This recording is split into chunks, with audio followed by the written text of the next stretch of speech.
All right. Mm. Right? Yeah, we live. Go ahead, get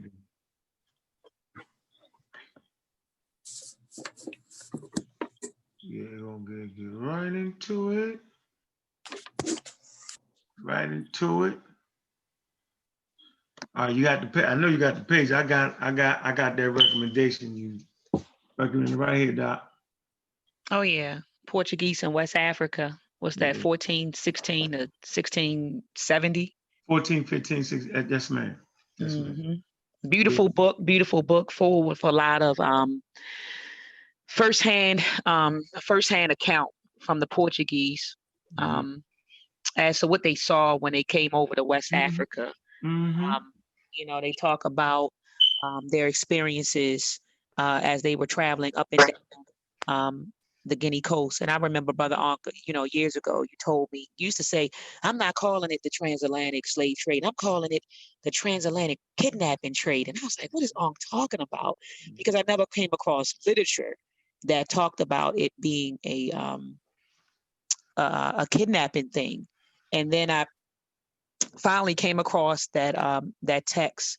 I believe it was last year when we started researching or pulling together information for Meltrek episode 3, exploring the Ma'afa. And so I wanted to learn about the origins of the transatlantic slave trade. And so I was searching online, and I came across that reference, and I ran it across Brother Sean P. And he's like, "Oh yeah. That's a good reference. Go ahead and grab that." So I ended up grabbing it and reading it, and I discovered that Ankh, you were right. It did start off as a kidnapping trade. I mean, the Portuguese admit in their works, and there were several. There, like in that book, there's several documents, and I believe it's like 32 documents from different Portuguese chroniclers about like the missions and different things that were happening, not only in West Africa, but also in the Congo and Angola. And so they talk about all of their experiences. And in those documents, they admit that they would travel along the Guinea coast and they would attack vulnerable coastal communities. And but I don't want anybody to think for a second that our ancestors were chumps, because in the text, they even admit, they was like, look, I'm tired of getting hit with poisonous spears. We need to go in here and actually develop some sort of trade relationship with these people, because the men were getting beat up. You know what I mean? And they were like, look, I'm tired of it. They were sending word to the king saying, look, I'm tired of getting hit with poisonous spears.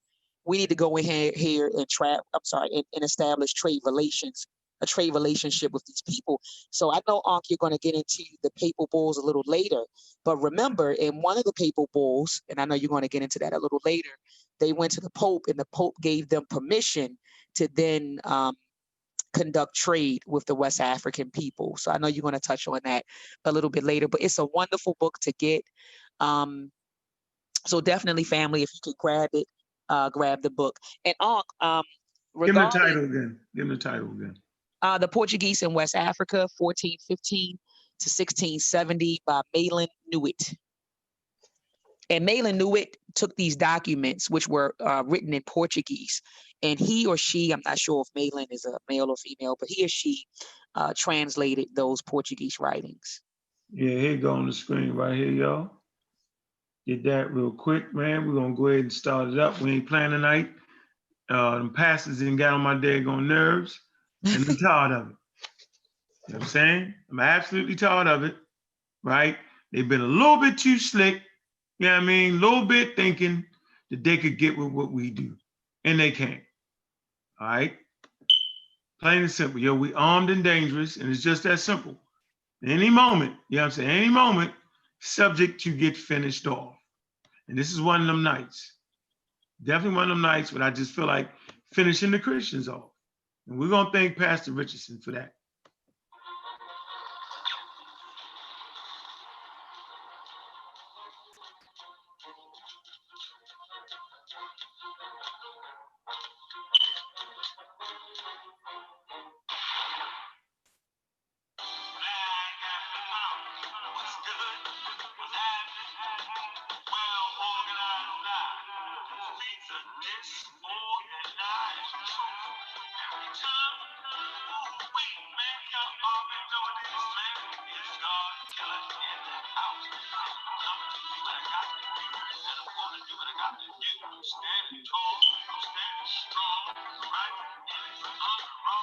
Oh. So let me see. Type in real black atheist. I'm gonna tell you in the chat. Yeah, we snipers around here, man. Yeah, we snipers all day. All day long, sniping that information. Oh man, look at that off there. Well, I don't hear that. Want to hear that? Okay. You know, I be listening to some of them Yale lectures. I know you listen to some of them lectures, don't you, Doc? Which lectures, Unc? On Yale and all that in Harvard, they be having some good lectures. Oh yeah, no doubt, absolutely. I'm trying to open up a Gmail account for Jalen because he said he wants to get in the comment section. So hold on. He said he getting ready to join. He want to get in the peanut gallery. You can't in there, man. You gotta stay out. Man. He said, oh man. No, but it was a very interesting conversation with Pastor Bennett earlier. I was on the panel a little bit the day before, I think, with Pastor Richardson. Mm-hmm. I didn't really have much of a conversation with him, but you know, with Pastor Bennett, it's kind of been an ongoing conversation, like, because most of the time when I talk to him, it's kind of based around the same type of subject, you know.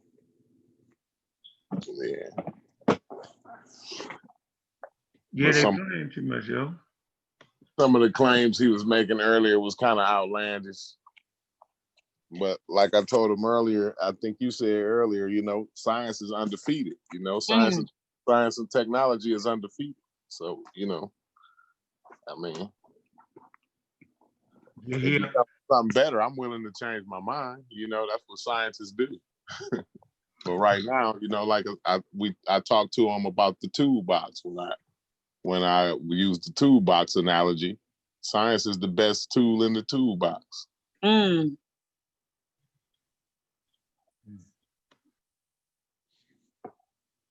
That's a fact, Jack.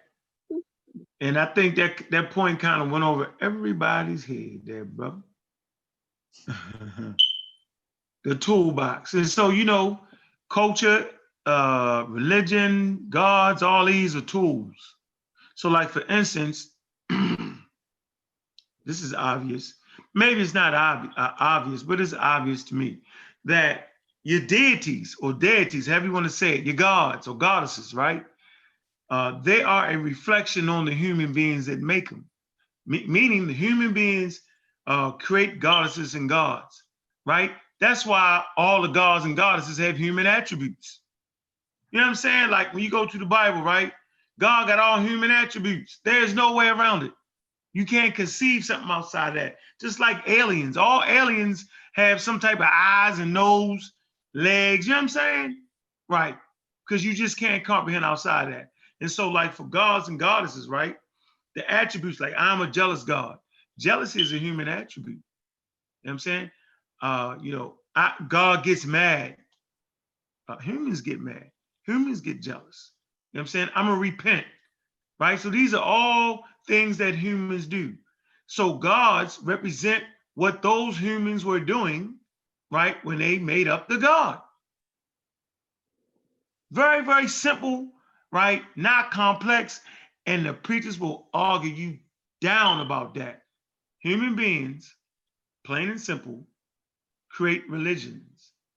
The key figure in the religions that human beings create is God or goddesses.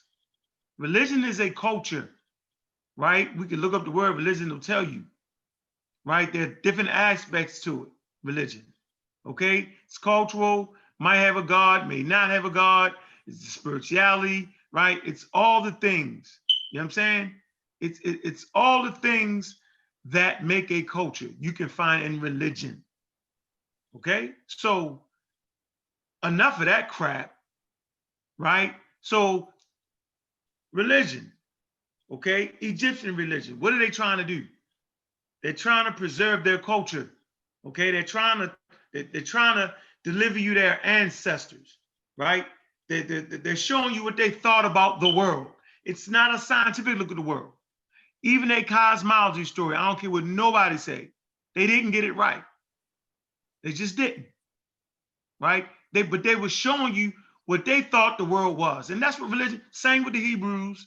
They're showing you what they think the world is and how they suppose the world came into being with their particular God. It's not even complicated, okay? So when a pastor says, well, man was inspired by God, man was only inspired by God because the man said he was inspired by God. Until God comes down and look you in the face and say, here I is, right? Please, you're not subject to believe it. You do not have to believe that. You want to add something to that, Doc? I mean, like you said, Brother Ankh, it's not complicated. I mean, it's not complicated at all. And I like the way you broke that down. And but I just wanted to ask you a question, and I want to make sure that I heard you correctly. You said the Egyptians didn't have it right, right? Right. In terms of the cosmology. But I think it's important for the listening audience to know that, I mean, every culture has a cosmology, and it's okay. You know what I mean, Brother Ankh? It may be right, it may be wrong, but every culture has their idea of how the universe and the world and human beings came to be, you know, and that's okay. Like you said, we kind of know, we know now, being in the, you know, the scientific era that we're in, we know, but you know, it's okay. Various cultures had their different cosmologies, and that was fine. It varied from culture to culture. But I think that it was very arrogant for the Christians to come over to Africa and tell them that their cosmology was wrong, you know, to tell them that their worldview was wrong, or to tell them that their culture was wrong. And that's exactly what happened. I remember years ago, you used to say Christians are arrogant. I was like, what is Brother Ankh talking about? But you are right. That is arrogant to tell someone that their idea of the creator, or how they express reverence, you know, of the creator and of the divine, they're wrong. That's very arrogant. And so, and that's what we see when we study the history of religion, and particularly Christianity and Islam. But I'm gonna go ahead and pass the mic to Brother Corey.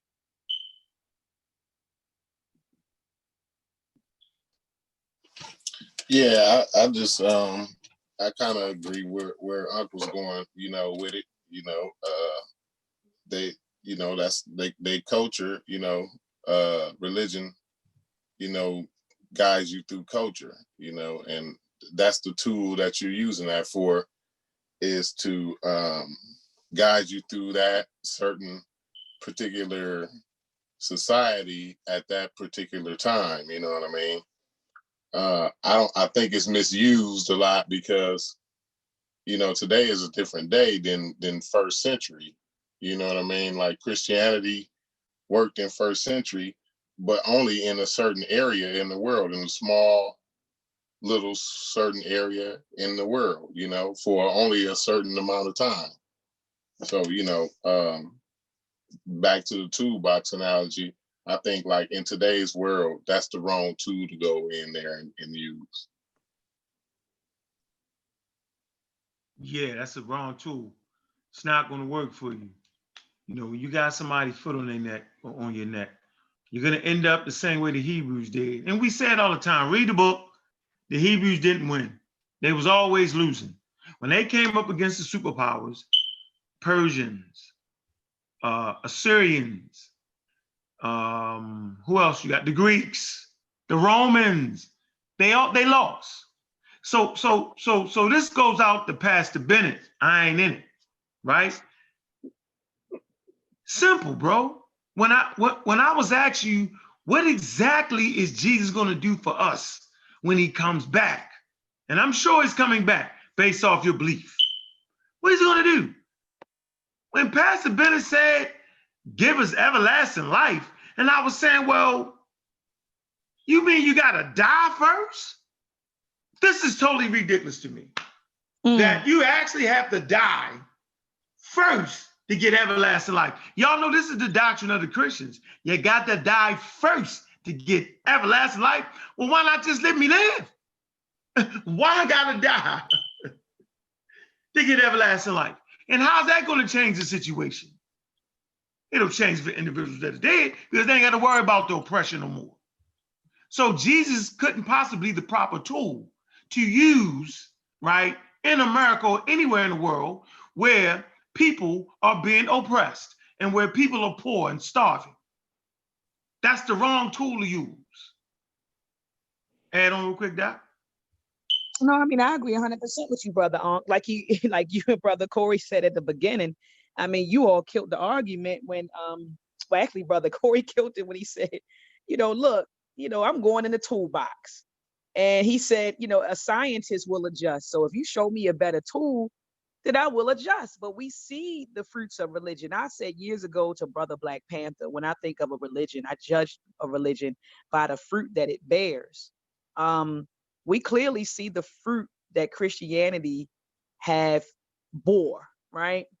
And so we see what it is. You get what I'm saying? And I'm with you. If it has if you have a better tool, better tool, break it out. Like, for example, with this coronavirus, brother Unc, my family personally, and my mom is an ordained minister. And so on Easter, I sat back and I watched how she, along with her other ministers, the other pulpit ministers, called each other on Easter, and they was, the Savior has risen, the Savior has risen. I said, Ma, do you hear yourself? I said, you running around saying the Savior has risen in the in the house hiding from the coronavirus like all of us.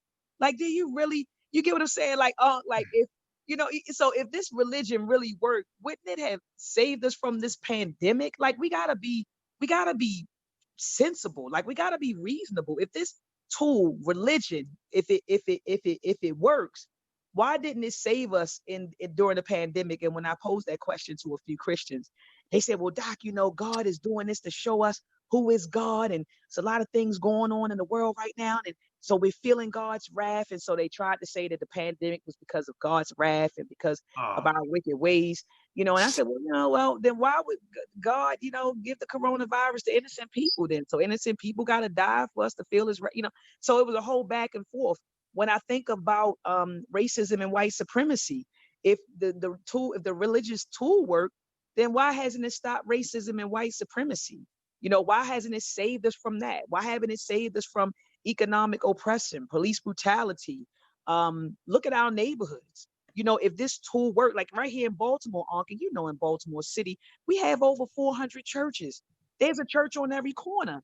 And our communities in Baltimore City, I mean, we do have our pockets of neighborhoods that are cool, but brother Ankh, for the majority of it is, those pockets of neighborhoods that are cool is because you got Charles Village, the white folks that moved in Charles Village, the white folks moved in Mount Vernon, that area. They also moved down into Fells Point and down there by the harbor. And so these are the pockets that are pretty cool in Baltimore. But outside of that, you got neighborhoods with churches on every corner. And the neighborhoods are boarded up. They're boarded up. The school system is trash. So my whole thing is, if the religion worked, then why are we in the current condition that we're in?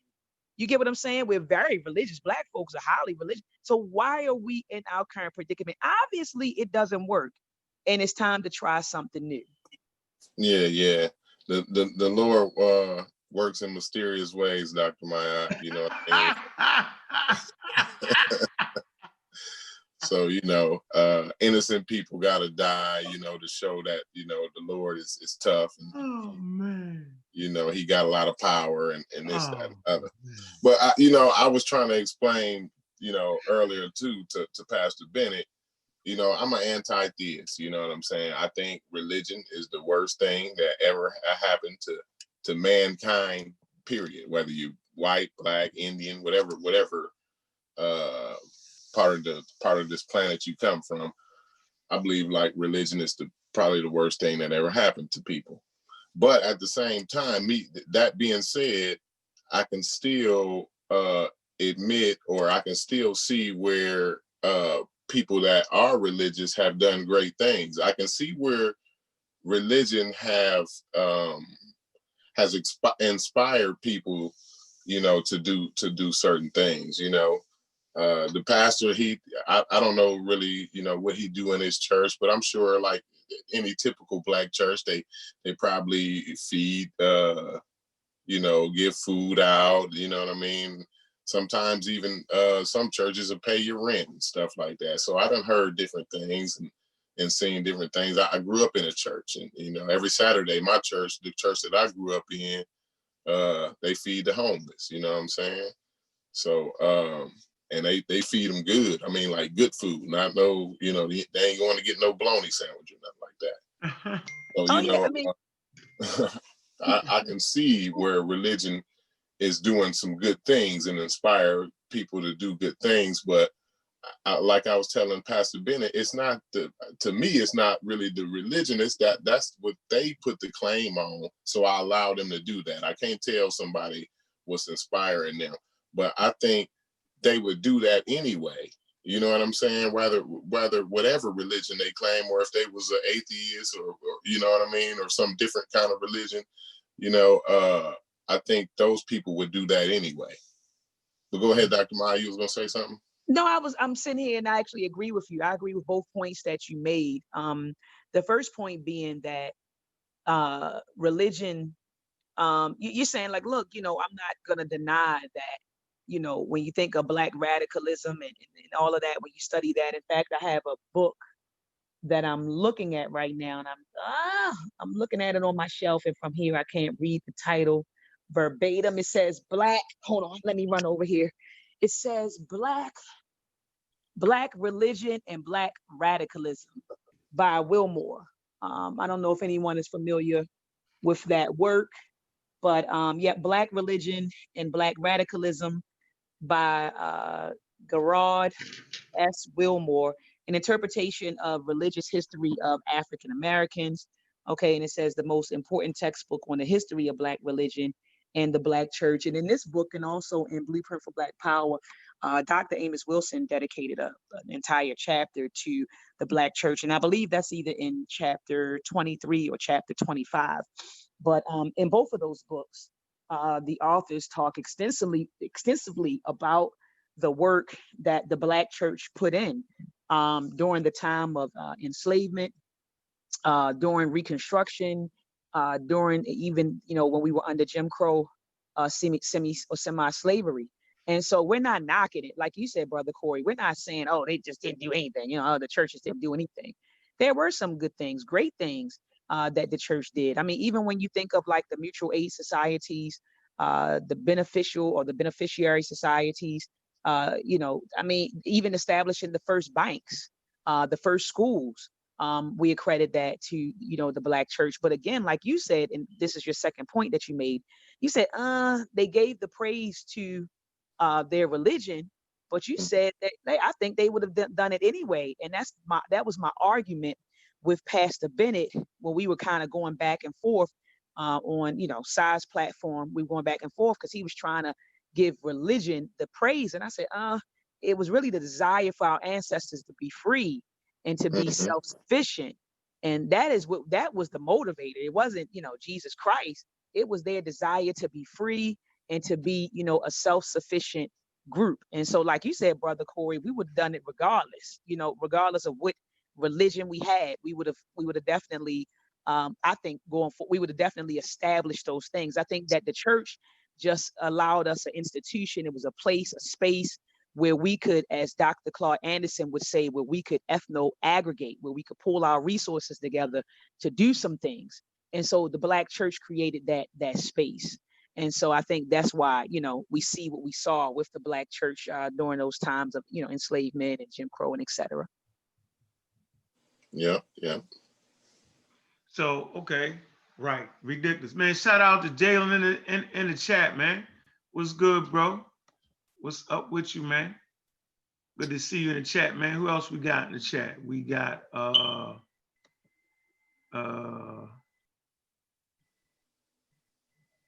Zan. What's up with you, Jan? We got Gullah, South Carolina. What's up with you? What's up, Dunn? What it do? Outside the cube, Sonny B.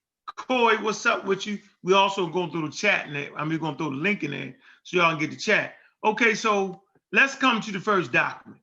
Hey, Coy, you got Pope Nicholas? Because now I know what Pope Nicholas did too. Oh, You gonna grab Pope Nicholas? Nicholas the Fifth, All right. he wrote the Dumb Diverses, Of course. and this is where he drew a line down the map, and the Portuguese could have one portion of the planet, and the Spanish can have the other portion, and so that I was. swear you got that one wrong. Let me check that. Let me look on that. I know might you got got that. that Who one. you say that? Who you said it was? Pope. It's Pope Julian the Sixth. I committed it to memory. All right, so let me do this Oh, first. no. Oh, hold on. Are you talking about Pope Nicholas? Pope Nicholas, Pope Nicholas was the one who wrote the Dumb Diverses. Yep. And and it was the Dumb Diverses that gave them the right to go over to West Africa and to conquer.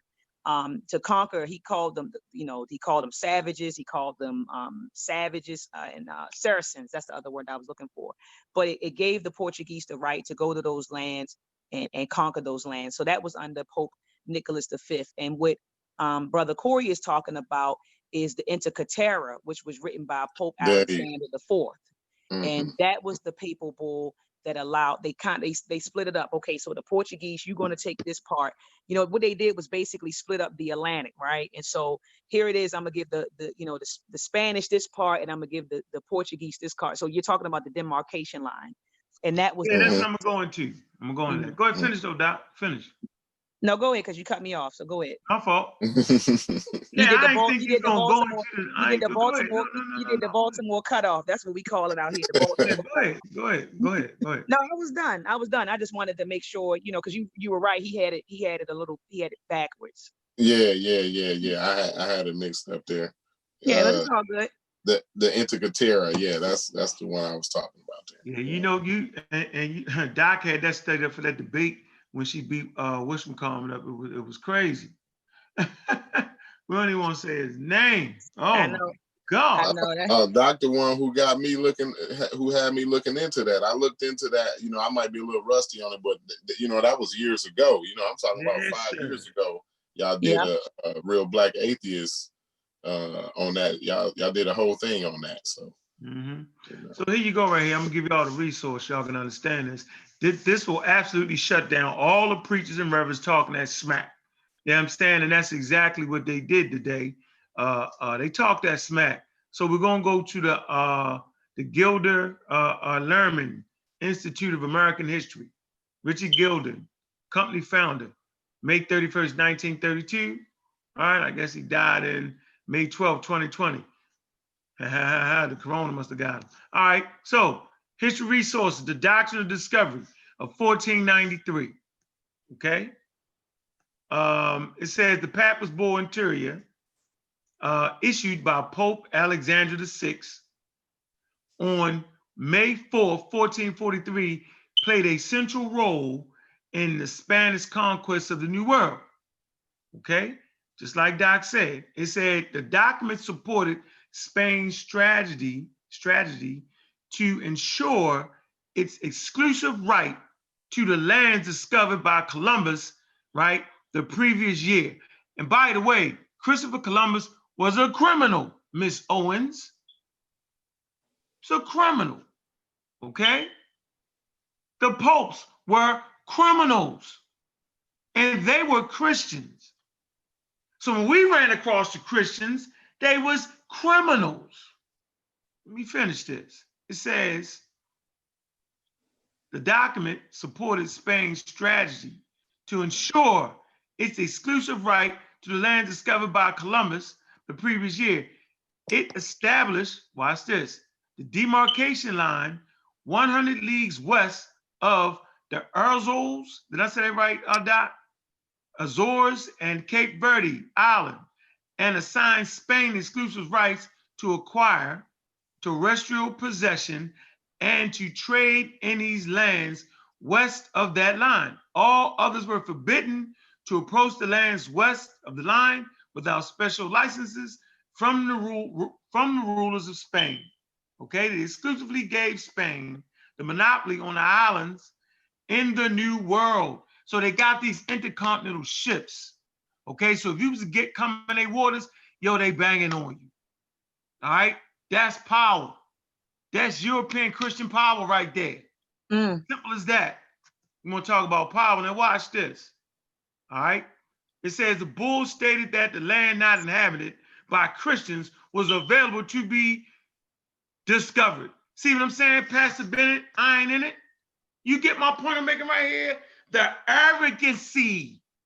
You carry arrogancy from the Europeans and you bring it to us. Whenever you say that you got the God, this is the same arrogance they had, because obviously they believed they had the God and the African needed their God, right? Because in their times, what they was doing, Roman Empire, these people were called barbarians. Okay, meaning you was a foreigner. You wasn't in the fold of Christ, right? It say the bull stated that any land not inhabited by Christians, you know damn well we ain't no Christians at this point, was available to be discovered. So if you do not have Jesus Christ, you're grass. Okay? They claimed and exploited by Christian rulers and declared that the Catholic faith and the Christian religion be exalted and be everywhere increased and spread. Man, watch this, that the health of souls be cared for, and that the barbarous nations be overthrown and brought to the faith itself. And this is what Dr. Bennett, I ain't in it, be doing, right? And this is what the other pastors be doing. Mr. Richardson, they're bringing us to the faith because Master said so. They bring us to the faith because this is where they got conquered by religion. They got conquered right here in this document. The excerpt. Let me read the excerpt. Okay? This is what I'll be trying to say. It's important for us to get this, spread this to your family. Let them read the document. This is where the African gets conquered by religion. This is where the Native American get conquered by religion. Right? And they bring that back to us. And like Dr. Mayat say, right, we're going to let it get into it. Yo, they trying to Kwaku us. That's what they're doing. They Kwaku-ing us. And she's going to talk about Kwaku. She got the pictures to talk about Kwaku. And we're going to get into that. Yeah, we banging today on Christianity. Pastor Richardson, you did that. Pastor Bennett, I ain't in it. You did that. I was chilling. Pastor Bennett. Oh, you want to cut me off? Oh, you want to act like I ain't got no sense of crazy? And I'm going to start playing your own words. Oh, especially Pastor Richardson. He called me a liar 3 times. And everybody know me. I hate when you call me a liar. I will stand your ass for years for calling me a liar. Man, goodness gracious. Jay, Brother Onk, you got the baby listening to you. Did I cuss? Yes, he's over here. Jay, I'm sorry, Jay, you laughing. I don't laugh, Jay. I'm sorry, Jay. He's over here cracking up. To my No cuss words, Jay. I got you. Got the baby. It's got to be a certain decor. Okay, watch this. Here's an excerpt from it. Let me show you the document, everybody, real quick. I want y'all to see the document. Here you go. Yo, they put it in writing. It's in Latin. By the way, there, Pastor Richardson, right? English does not have a script. I mean, does not have a script. There's no script called the English script. It's Latin. It's Latin, bro. Since you don't know what a script is not a language. Okay? So let's go back right here. I'm gonna make it bigger so y'all can see it. Here you go. See? Can't even read it in Latin. There you go, y'all. This is it. Got the stamp on it, the seal. You know what I mean? This is how they did, y'all, man. We couldn't read this. We're like, what in the world are you talking about? That is arrogant. Man, the Christians are the most arrogant people on planet Earth. This I promise you. Here you go. Here's an excerpt. Wherefore, as becomes Catholic kings and princesses after the earliest consideration of all matters, especially of the rise and spread of the Catholic faith. See, they still trying to bring us to the fold. As was the fashion of our ancestors. Now, see the culture they bring you? They're bringing you ancestors, okay? Kings of renowned memory. See, they remember their kings, right? important for cultures. You have proposed with the favor of divine clemency to bring under your sway the said mainlands and islands with their residents, talking about the Africans, talking about Native Americans, talking about anybody they run into, and inhabitants, and to bring them to the Catholic faith. Hence, heartily commending in the land this your holy and praiseworthy purpose. Man, how's that holy? See, at this point, they want to indoctrinate you. Man, it says, regions, we exhort you very earnestly in the land and by your reception of holy baptism. Remember when the Vikings, when the Vikings came and fought, right? Man, for them to own land or for them to have land, even after they won the war, listen to me close, even after the Vikings defeated the French back in those days, right?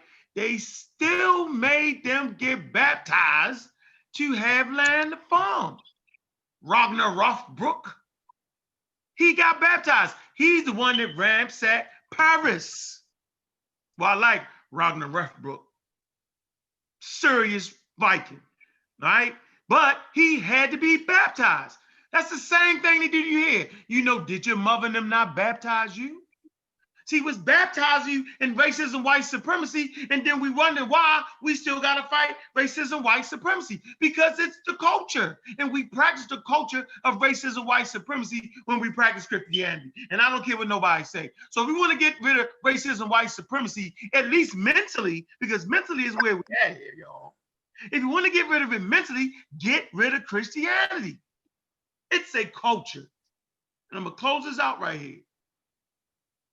It says, Lord, this year the holy, praiseworthy purpose, desirous that it be duly accomplished, and that the name, you listen, watch this, this what Pastor Bennett do to y'all, and that the name of our Savior, right, Pastor Bennett swear that's the Savior, right? How in the world can you have the same Savior as a racist white supremacist? I don't know. And the Savior be carried into those regions, right? We exhort you very earnestly in the Lord and by the reception of the holy baptism, whereby you are bound, watch this, while you are bound to our apostolic commands and by the bowels of the mercy of our Lord Christ. Enjoy strictly that, insomuch as, I can't even read that no more. Anyway, because you know they talking that old English. Anyway, so when you profess Jesus Christ, yo, you professing racism, white supremacy. There's no black Christianity. Black people didn't run into black Christianity. We ran into white boys with the slave ships. So the demarcation line that Dr. Oyami talked about. Do y'all see this? See the purple dotted line? I'm gonna make it bigger. See the purple dotted line? This is what those arrogant Christians did to you. They drew the daggone line. Here you go. The line of Pope Alexander VI, Papa Centuria, 1493. Here's the line. Why could they draw a line down the map? First of all, they had a map.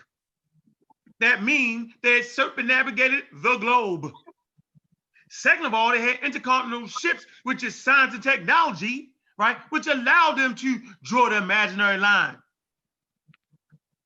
How important was nautical science at that time? How important was the intercontinental ship at that time? How important was the cannons on those ships? So we know what we're talking about when we talk about it was the Christians that enslaved you and brought you to Christ because you was a heathen. That's why we promote African spirituality. That's why we promote, if you're going to practice religion, at least practice the religion of your ancestors. Now, I personally ain't going to do it. But if you're going to do it, you might as well do that. You know, I like to practice space age African ideas and concepts. That's where I'm at with it. because we ain't in the Bronx. But go, you want to add something to that, Doc? I just went off into the next world. Did you? Did you? I'm gonna start calling you since Wujaru not on. I'm gonna call you Iron Lungs. Yeah, I unlung that. You Iron Get Lungs out the Junior front. today. I unlung that. No, but that was a beautiful breakdown, and someone in the chat, he said, man, he said when Ankh is the best at breaking down God and religion, and I said in the chat, yes, he is. But that was beautiful, Ankh. And while you were reading the dumb diverses, or the document of discovery, the doctrine of discovery, I thought about the book that you put up earlier, The Portuguese in West Africa, 1415 to 1670, by Malin Nuit, or Nuit. And I thought about how in several of those documents, in most of those documents, the Portuguese, they went over there, and because we weren't Christian, they just took the land. I mean, they took it, they handed it out to different captains and noblemen. They split it up and just carved up the land, simply because our ancestors weren't Christians. So they definitely carried out this doctrine of discovery.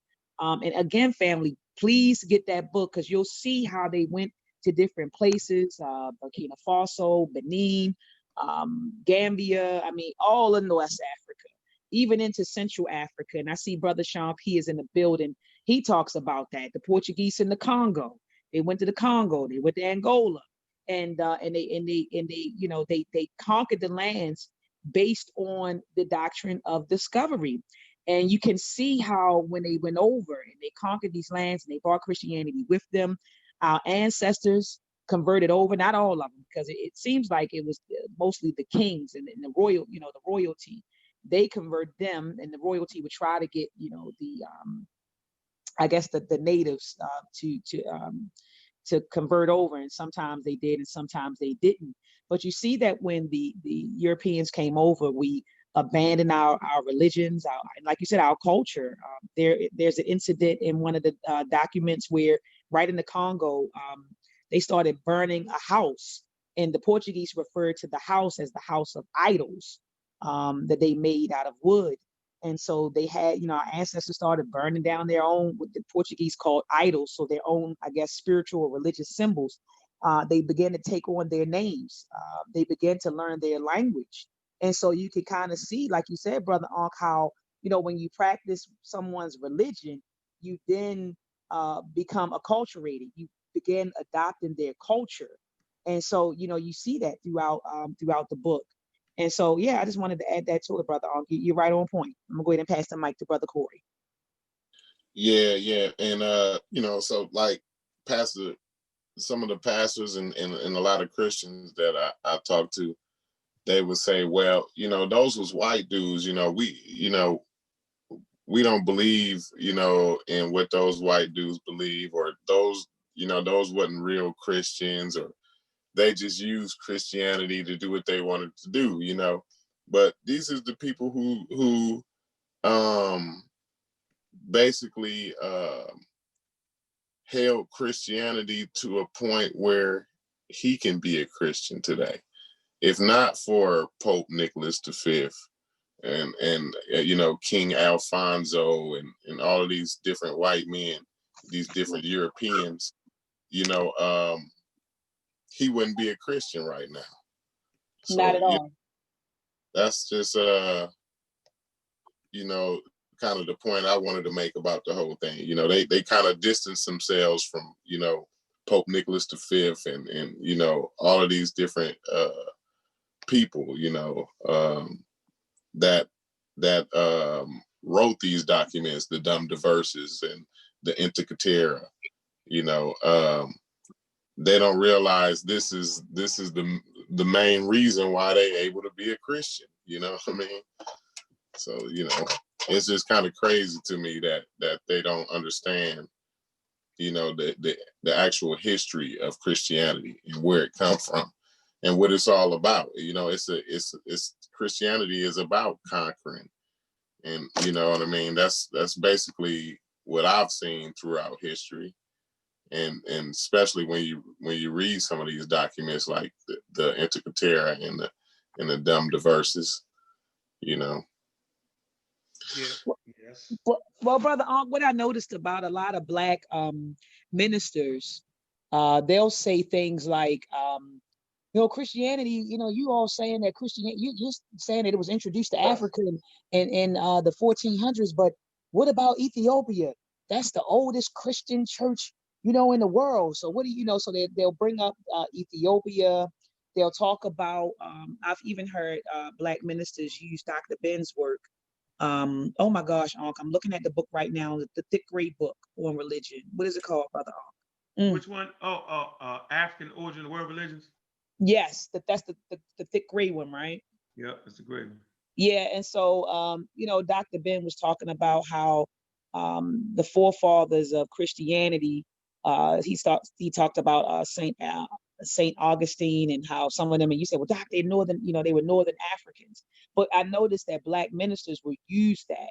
They'll use the Christian church in Ethiopia. They'll use Dr. Ben's work when he talked about the African origins of Christianity and said that it came, it was already in North Africa. So, brother Ark, can you speak about that? Because I know you and I had a build on it a while ago, but can you speak about that? So pastors, when they come at us with that, what can we use to refute them? Yeah, see, that's the whole problem. I wouldn't. Kwaku was Kwaku not African too? Yeah, he was African. Oh, I'm just checking. So being African don't mean nothing because they wasn't bringing traditional African religion to people, was they? No, it was practicing a foreign culture. So they in North Africa. Look at the time periods you're talking about, right? When you talk about these church fathers, did they claim to be African? Some of them were Carthaginians. First of all, Carthaginians, you could have been a sub-Saharan African because the Carthaginian Empire had different people in there, just like America, just like Egypt. So you can't play the game with me, right? I know what a Carthaginian is, okay? I understand a Carthaginian. I understand what the Egyptian is, okay? They wasn't practicing African culture. It's just that simple. They was practicing monotheism. That's why I'm atheos. I'm anti-monotheism. It's right there. It's called the A province. Whatever follows the A, you know what I'm saying, you're against. I'm against having one idea about the cosmos. So at this point, it doesn't matter what race or creed the church fathers was. What we're talking about is by the time it got to black people, us, the ones that's having these conversations, the ones that's getting beat up by the police, it went through study Rome, right? Constantine wasn't African. You know what I'm saying? Like, that's where you got to start with Christianity because that's what got passed on. That's what got transmitted. You want to add something, Corey or Doc? Yeah. I'm sharing my screen. Can y'all see my screen? Yes, Dumb Diverse. Yes. Yeah. I just wanted to kind of give a little bit of a summary of what's going on with the Dumb Diverses. It's a papal bull issued in on 18 June 1452 by Pope Nicholas V. It authorizes Alfonso V of Portuguese to conquer Saracens and pagans and consign them to perpetual servitude. So this is what you was talking about, Dr. Mott, as far as them going out to Africa and claiming, these people are Saracens. So this gives them the right to go and conquer their land or kidnap the people, and it gives them the moral authority, basically. So I just wanted to touch on some of that a little bit. Yeah, you was right. You was right too, Corey. You was right. I mean, you were saying what you were saying, right? Right. No, actually, we was both right because here, here it says Pope Cal Calixtus the third, I guess, reiterated the bull in 1456 with the Antikythera. So, basically, Pope Nicholas V, I guess, wrote it, and then he came back and reiterated it again later on, So, just to so they can continue on with their conquest, And even here, if you read down the line, the concepts of the consignment to exclusive, whatever that is, spheres and influence to certain nation states was extended to the Americas in 1493 by Pope Alexander. So this even includes here in America. You know what I'm saying? Like they was, and this was here in what, 15th century. You know what I mean? Doubled down. 1400s. So Yeah, they doubled down. He extended it. But what Nicholas initially did, he extended it. So it's Christianity, y'all. And the question was asked, Pastor Bennett, what nation of good Christians can you give us? I don't want to hear about individuals. We're not dumb, right? As a matter of fact, based off of my history, right? Living in Baltimore, Maryland, being homeless and all the 9 yards, y'all have heard the story before, right? It's decision making. So when a person goes to Alcoholics Anonymous, they try to trick him into thinking that, hey man, if you're gonna drink, before you drink, call somebody. Let me let y'all in on a little secret. That's too much for me to have to do, because my mind understands that I have to make the choice to drink, or I have to make the choice to drink. If I gotta call you, I'm wasting brain power on making sure I make a proper decision. But that's how they trick you in NA and AA. They make the statement that, hey man, call somebody and talk about it. You feel me? But at the end of the day, this is what y'all gotta know, man.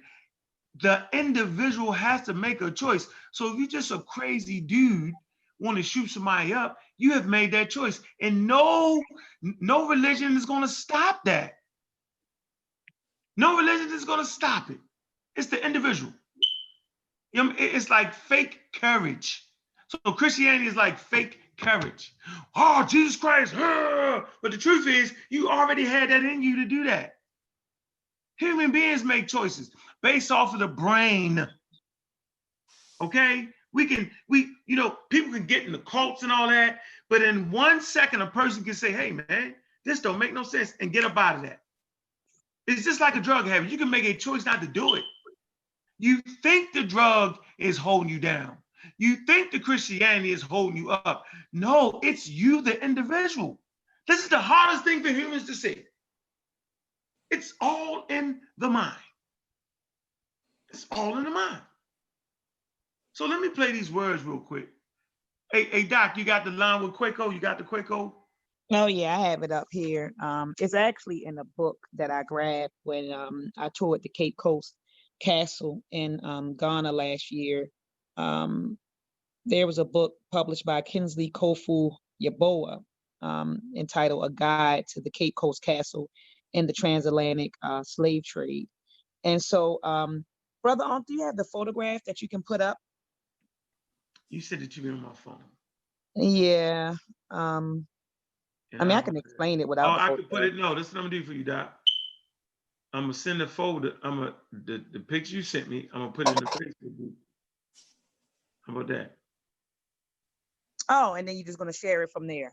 You can share it from there. I can't share it because I don't have Facebook on this computer. Let me see if I can even share my screen. Hold on.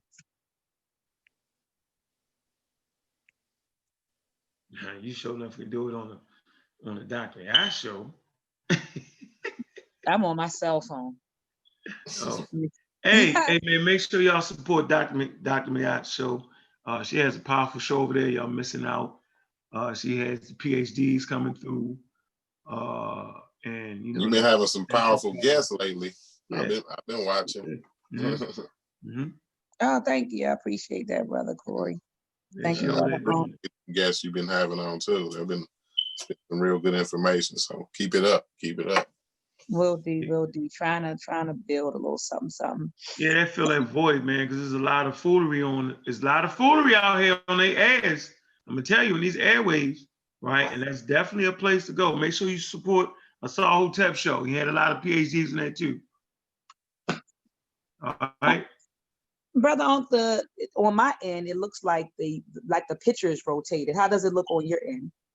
It's kind of Yeah. sideways a Yeah, little bit, but it's all right. I mean, it's good. Yeah. I didn't even yeah. So it's sideways. Oh yeah, And you so got it sideways. That's the grave. Now, why is that grave there all by itself, Doc?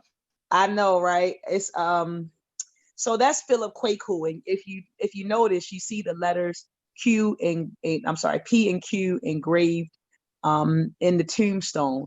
And so I took this picture when I was there in the royal court. And so in the royal court, you have 4 graves. Okay, you got the graves of Reverend Philip Kwaku, George McLean, Letitia Elizabeth Ladden, and C.B. Whitehead. And like you said, Brother Ankh, if you notice, he's buried by himself. So even in death, they buried him away from white folks. So anyway, Reverend Philip Kwaku was an African. He was born in 1741. He died in 1816. And he was the son of a wealthy African slave trader. Philip Kwaku was born in Cape Coast, and he was the first African to be ordained as an Anglican priest in England. All right. He attended Cape Coast Castle School under Thomas Thompson, and he had a scholarship to be trained as a clergyman with 2 other Gold Coasters, Thomas Coben and William Cujo, in London. So he was educated in London. His colleagues passed away in London. He married Miss Catherine Blount in 1765.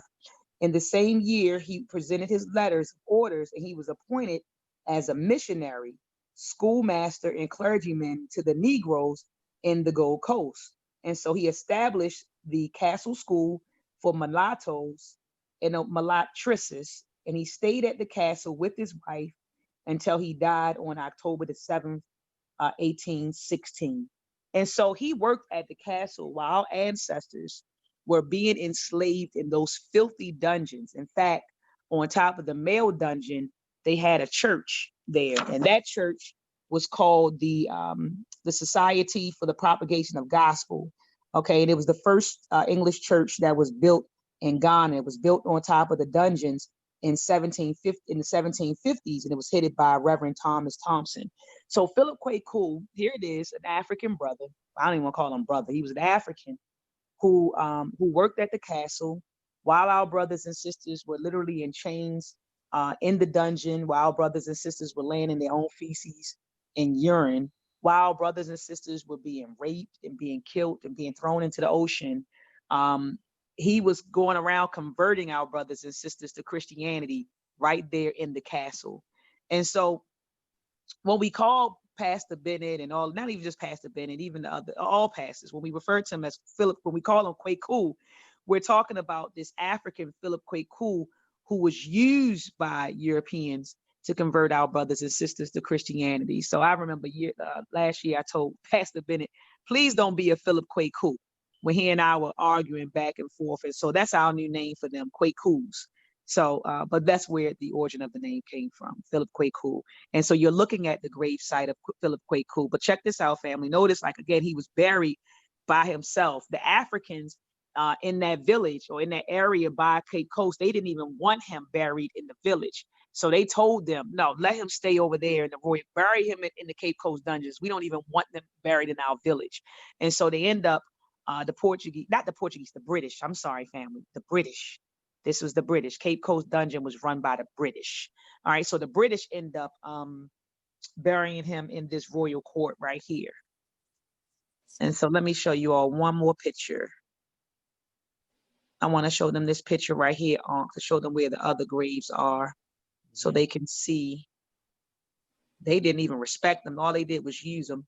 All right. So, okay. So these are the grave sites of the other 3 people that I named earlier. And like I said, they sectioned Philip Kwaku away from them. So they used him to convert our brothers and sisters to Christianity. But, you know, even in death, look at how they treated him. He couldn't even be buried next to them, you know.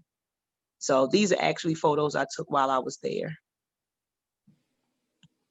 Brother Ankh? Right here? All right. All right. So, okay. Very interesting, Kwaku. All right. Did you give a little back? Well, Kwaku was really converting people. He was teaching, he was bringing them to Christ. To hell with his system. He left out, he married a white woman. Did he not do that, Doc? Yes. Well, I don't even think that ain't even a damn important part, but I always felt like black man should have a black wife. I mean, just in my mind. Like I can't, you know, I can call it what y'all want to call it, yo. I just the way I feel about that situation. But it's important to know that he had gotten away from his traditions, right? And he felt like that the Christianity was the way, right? So he was suffering from an inferiority complex, right? Both the pastors are suffering from inferiority complexes. It's just that simple. An inferiority complex is this way. I think I have found a better system. The system I had in Africa is inferior. I got something special with Jesus Christ. Simple as that. We come from a rich tradition of gods and goddesses. You can find African tribes with one god. You can find African tribes with two gods. You can find African tribes with hundreds of gods. You can find African tribes that don't have gods. They venerate their ancestors. We have choices, just like black women. You know, you can find a black woman in all complexions. From the beautiful dark complexion that Dr. Miat has, you know what I'm saying, to the extra super light of my first baby mother. Black though. Black woman. They come in all shapes and sizes. Just like African spirituality comes in all shapes and sizes. While we're talking about African spirituality, make sure y'all support Kosi Pasai research team, the Spears of the Masi. If you ain't got that work, right, then you're not working towards liberation of the mind. This is where the war is fought right here. You know what I'm saying? Like, we shouldn't have to tell you to support black business. We shouldn't have to tell you to clean up your communities. We shouldn't have to tell you that. If you got the right culture, it would teach you that. So let me play this real quick. I keep forgetting the other pastor of mine, Richards. Pastor Richards. But let me play this real quick. This is where Pastor Bennett, now you know Pastor Bennett, man, that's our pastor, man. That's our boy. All jokes aside. Right? He a little bit different than Pastor Richards. Pastor Richards, both of them arrogant as hell. Pastor Richards come off like he go hard. You know what I mean? He like to go hard. He like to get it in all the way in. You know, Pastor Bennett like to get it in too, you know what I'm saying? But we got a little more history with Pastor Bennett. Pastor Richardson come out of nowhere with the buffoonery, for real. And we're gonna get him too. But let me play this clip real quick. And I'm gonna show you how Pastor Bennett claimed he didn't say that. You did say it. I also have put the link in the chat room for y'all, man. Y'all come in and ask y'all questions and add to the discourse. You know what I'm saying? So let me play this real quick because I know we all on the time clock. Hold on.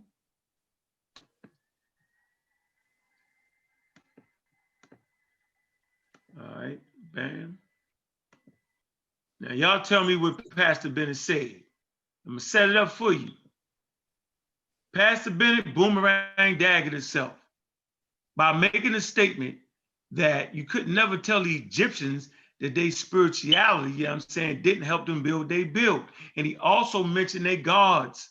You can't tell a person they God, you know what I'm saying, didn't help them do that. By him saying that, he's actually saying that there is another power, that it is possible for African spirituality to work. He's admitting that by saying that. He's also saying that there are other gods that also work. I understand the human condition that believes. It's called Read the Book, The Believing Mind. But let me play this right here. This was today's conversation. But they wrote, they did. History shows they got. Matter of fact, history shows the Israelites number one. Name a time when the Israelites won. I'm with you, man. Again, so I'm a keep it on the subject because the conversation that I was having was to that extent true. That even when we were having that conversation about Kemet, which was a little bit different because we were speaking right to that, right?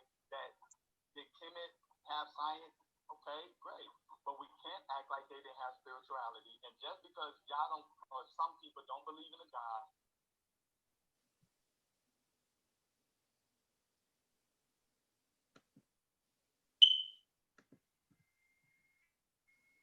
Mix it lost. that's crazy. At the end of the day, the people with the science technology won. So we got history, right? We found History don't agree with you, History don't agree with you. yeah, okay, all right, oh yeah, because you over talk, so you're right, you win. History don't agree with you. I'm gonna brand that tactic. It's called ask a question for 20 minutes. That way you can get in and skip a turn. That's what you call it. Ask a question. All right. Go ahead, True.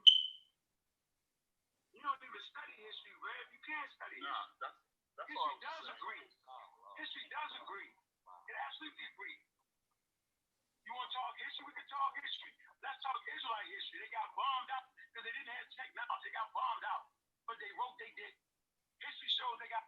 Matter of fact, history shows the Israelites number one. Name a time when the Israelites won. I'm with you, man. Again, so I'm a keep it on the subject because the conversation that I was having was to that extent that even when we were having that conversation about Kemet, which was a little bit different because we were speaking right to that, right? That did Kemet have science? Okay, great. But we can't act like they didn't have spirituality. And just because some people don't believe in a God, don't believe in the gods they believe in, don't mean you get to tell those people that their spirituality didn't move into build, that their spirituality, and just because they needed to use measurements to actually build, don't mean you say, no, they had to use measurements. What was God? It was still, according to them, the influence of their God that caused them to do what they do. So to suggest, make it, let's be specific to the black church. That's what I was talking about with Roman history. If we talk specific people, that spiritual people who believe in what y'all think is a crazy belief of believing in a God, didn't do great things for black people. So to suggest, make it, let's be specific to the black church. That even when we were having that conversation about Kemet, which was a little bit different because we were speaking right to that, right? That did Kemet have science? Okay, great. But we can't act like they didn't have spirituality. And just because y'all don't, or some people don't believe in a God, don't believe in the gods they believe in, don't mean you get to tell those people that their spirituality didn't move into build, that their spirituality, and just because they needed to use measurements to actually build, don't mean you say, no, they had to use measurements. What was God? It was still, according to them, the influence of their God that caused them to do what they do. To suggest, make it, let's be specific to the black church. That's what I was talking about. Okay. If we talk specifically to the black church, to act like history doesn't prove to us that religious people, that spiritual people who believe in what y'all think is a crazy belief of believing in a God, didn't do great things for black people. And watch this, the same way, and here is the killer truth, the same way I and others say science leads to technology, is the same way that we can prove throughout history that religion and spirituality has led to medical things, that spiritual and religious mindsets have led to HBCUs, that spiritual and religious mindsets have led to economic empowerment. So if you can say science leads to technology, I can show you through history where religion and spirituality has led to the development of economic, social empowerment. That is a historical. Just do me one favor, man. Hold on one second. Hey, Killed yourself right there. Would you agree that we wouldn't need to build HBCUs? We wouldn't need to do anything if it wasn't for Christianity and people using Christianity as a tool to conquer other people and bringing them into a new world, to conquer that new world. So we wouldn't have any HBCUs if Christianity conquers us and enslaves. I would agree to that. No, the reason I hold on. Would you agree to that? You said no? I said no, and the reason I wouldn't agree to that, Doctor, is because when they came to get those from West Africa over, they didn't do that in the name of Christianity. They did that in the name of money. And here's the other thing, Doctor. Hold on. Let me unmute you. Hold on. Can I finish my sentence? Yeah, okay. Right, Doctor, let me...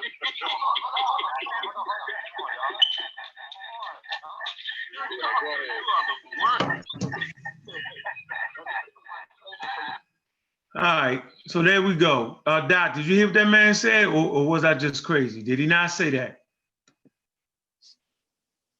Yeah, he clearly showed that you don't have to be a Christian specifically to do great things. Like you can worship the Egyptian gods and you can still do great things. So, Said that influence. You can't say that God didn't influence them. Did he not say that, or am I losing my mind? No, Yes, he said that, brother.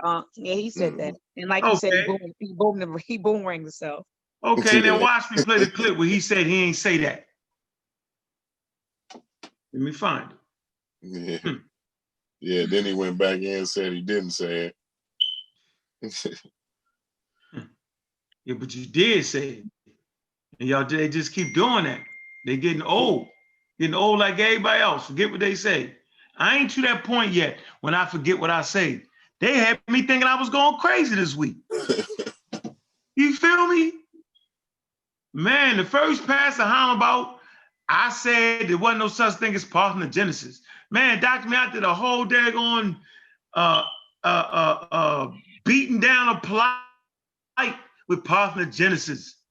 Had them ready to fight. Yeah, remember that? I can't debate women. Did all that. Beat the brakes off of them. We know what Natural Hootie got beat up trying to say that mammals can do parthenogenesis. Get out of here with that. He gonna say that I'm lying when I say, bro, I didn't say that. I said humans don't do it. You lied. Like, what is wrong? Why am I the lying guy? Goodness gracious. So yeah, you did say it, Pastor. You did, and you my man, Bennett. But goodness gracious. Let me get up to the point where he act like he ain't said.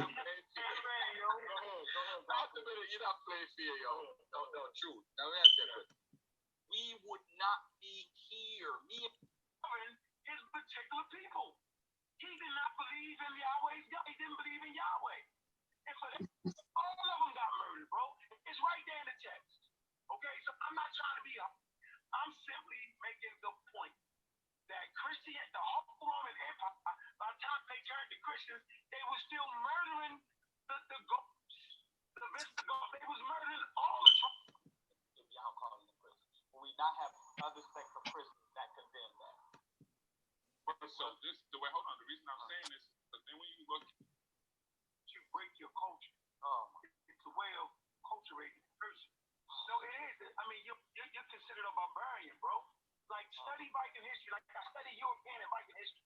So, for the Vikings to own land, right, in the Isles and Britain and all that, right, they had to be Christian. Christianity has done if it wasn't powerful. You said some things before that. Get to that. But I was responding to you. You already have 5 minutes. I was responding to you. So now wait, I don't talk about 5 minutes, bro.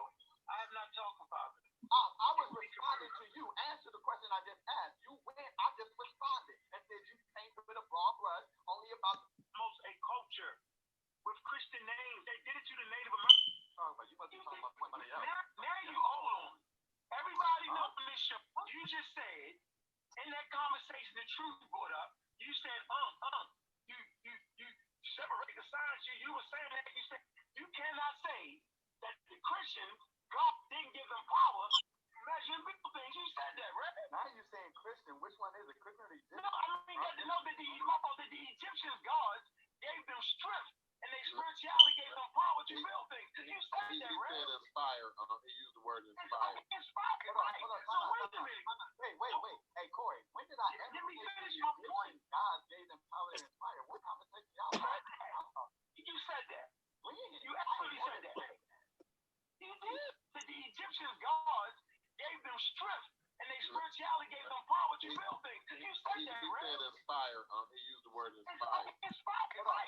Wait a minute. Wait. Hey, Corey, when did I ever Let me give finish you my this point. God gave them power and fire? What conversation y'all Said talking that. about? You said that. When? You actually said that. You did. You made a mistake. God made you make a mistake. So let me finish off your mistake. Ain't nobody heard me say anything like that today. Come on. You said it, bro. Why? Come on. Hey, Garfield, I know y'all know damn well that man said that. You said Corey, did he not say that? they spirituality, or they God, or they religion. I don't know which particular words you use, but I think it was religion. Right, but Corey, that was inspired them to feel things. Corey, but wasn't when I said that wasn't let me finish. I don't need you gotta get it right. You got it right. Go ahead. Don't care about the Get it right. Maybe that's not verbatim what you said. Maybe it's not verbatim. He shouldn't be saying I said it.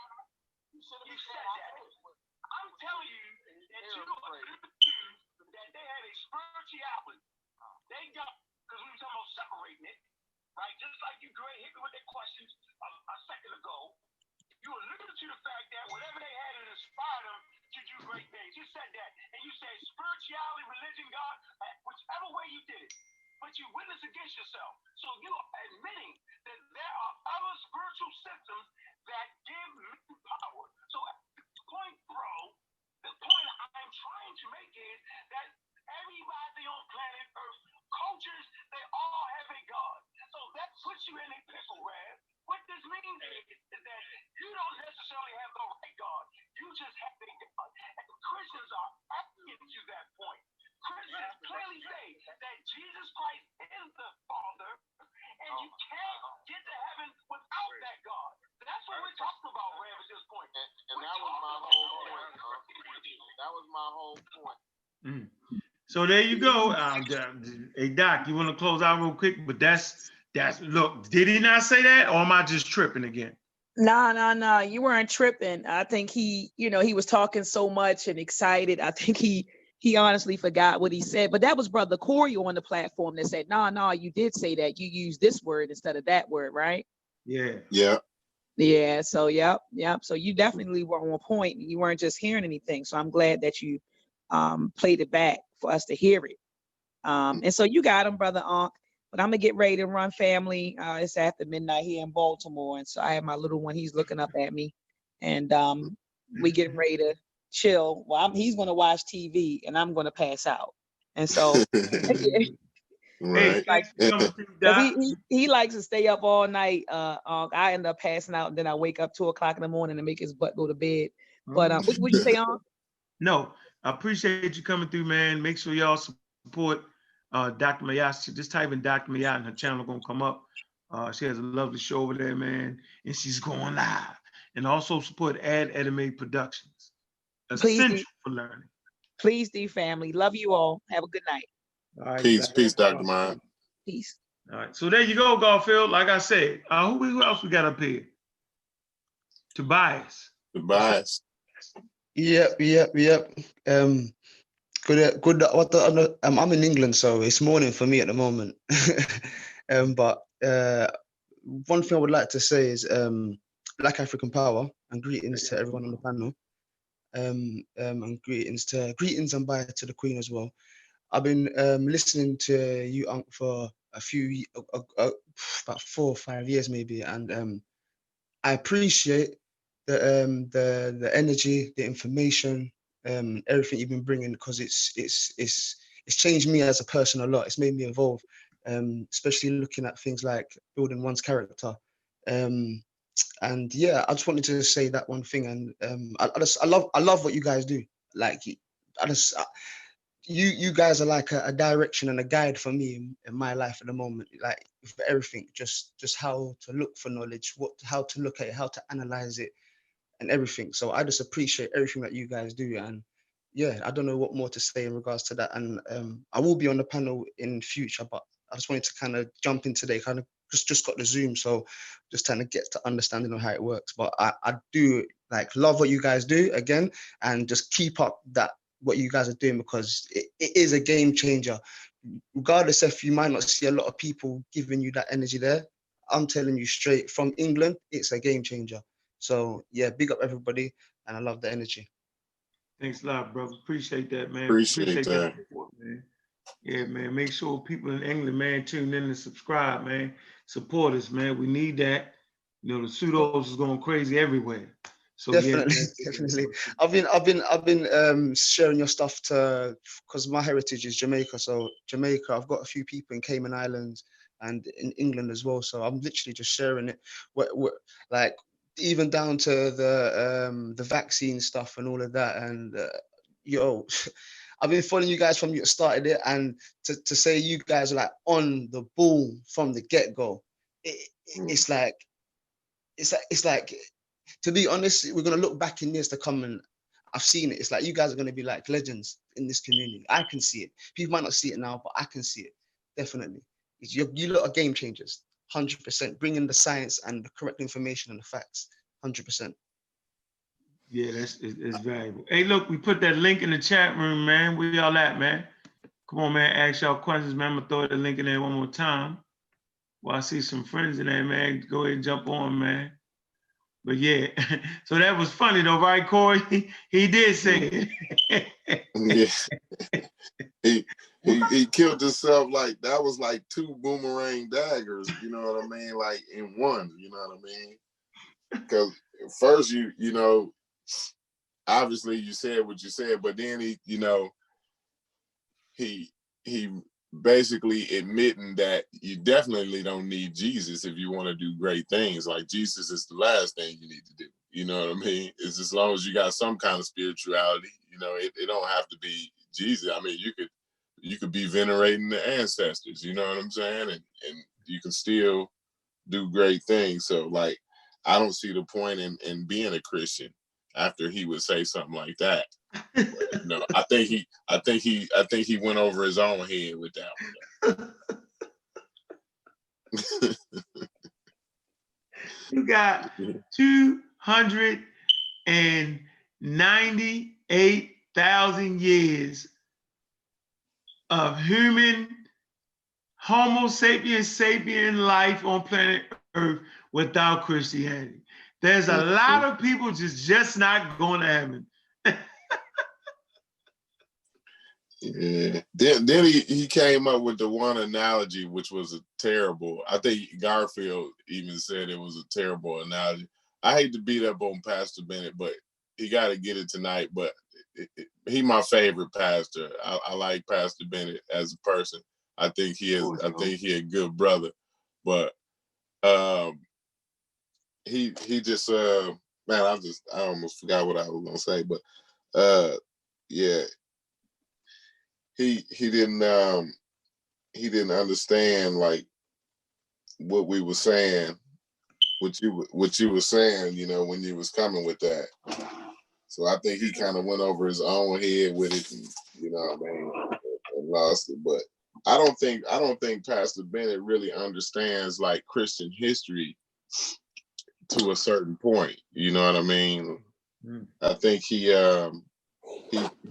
keeps himself in a box, you know what I'm saying, in a safe space when it comes to his religion's history. You know, he don't explore. He don't know his religion's history, not his true history. He know what he been taught, what he learned in school. Come on now, we all love Pastor Bennett. We just gotta be truthful. Yeah, we all love Pastor Bennett. He don't know Latin. He don't know Latin. He don't know none of them languages. Yeah. You know what I'm saying? Old Testament, New Testament. He don't know none of that. All he knows is what somebody's translation is, and he want to be a biblical character, no different than the Hebrews, Israelites, or whatever they call. Just, you know, so we just gotta accept Pastor Bennett and his errors and all that. However, he is learning right now, and he is gonna listen. It ain't gonna change his mind. He's gonna change his mind though. How about that? He rather die believing that there's somebody on the other side of this life waiting on him than anything else. And we, you know what I'm saying? We just gotta accept the fact that, you know, he wanna be a sheep. It's just, and the other guy is the worst. Pastor Richards is the worst. This guy, Sean, don't know the difference between a script and a language. He swear that a script is a language. How'd you get in a conversation with these guys? You got baited in on this? And I ain't even get bait. Pastor Richardson just came on there talking crap. I asked him one question the first day, and he flim-flammed around it. We get to the second day, he's still talking trash with his chest stuck out there. Had to shoot him up. You know what I'm saying? Like, Pastor Richards, you don't want this. They don't know that you already done beat up one man. Listen, I'm mad that they messed up your library because there was this video that I played my oldest son, man, when you was debating the pastor in the little classroom, right? He was all jazzed up thinking that he was trying to do something. He was all in his church clothes. You was in a t-shirt. You went to the board, you got to talking to the people. Watch this. You got to breaking it down. So when Corey, when you was talking about the Papa Bull and all that, that's right up Unc Alley. You know, because he been spitting that for so long, people act like they ain't never listened to him before. Yeah. Going in that joker, bro. Like I was telling Dr. Mahat and them, like I got that information from them. You know what I'm saying? From watching the Real Black Atheist. So you know what I mean. Nah, man, you got man. Listen, it's a video with Unc going in, yo. It's somewhere, and I don't think it got really deleted. I don't know where it's at, but I'm gonna have to find it. This is one of Unc's earlier videos from about like 8-9 years ago. He was debating the pastor, and I think it was like. Yeah, he was in a restaurant or something. Y'all was in a restaurant when you debated that pastor, wasn't it? No, we was in a church. I was in his church. I went to his home ground. Okay. It was because they was in a little Sunday school class. Yeah. Okay. I thought it was a restaurant. Look, I know what Sunday school class looked like. I'd have been in one of them before. There was a Sunday school class, and Unc had on his Sunday's best because he was giving that pastor the business. I was like, man, this dude, he couldn't even really argue in his own church. Yeah, it was crazy, yo. The women in the church started trying to help him out.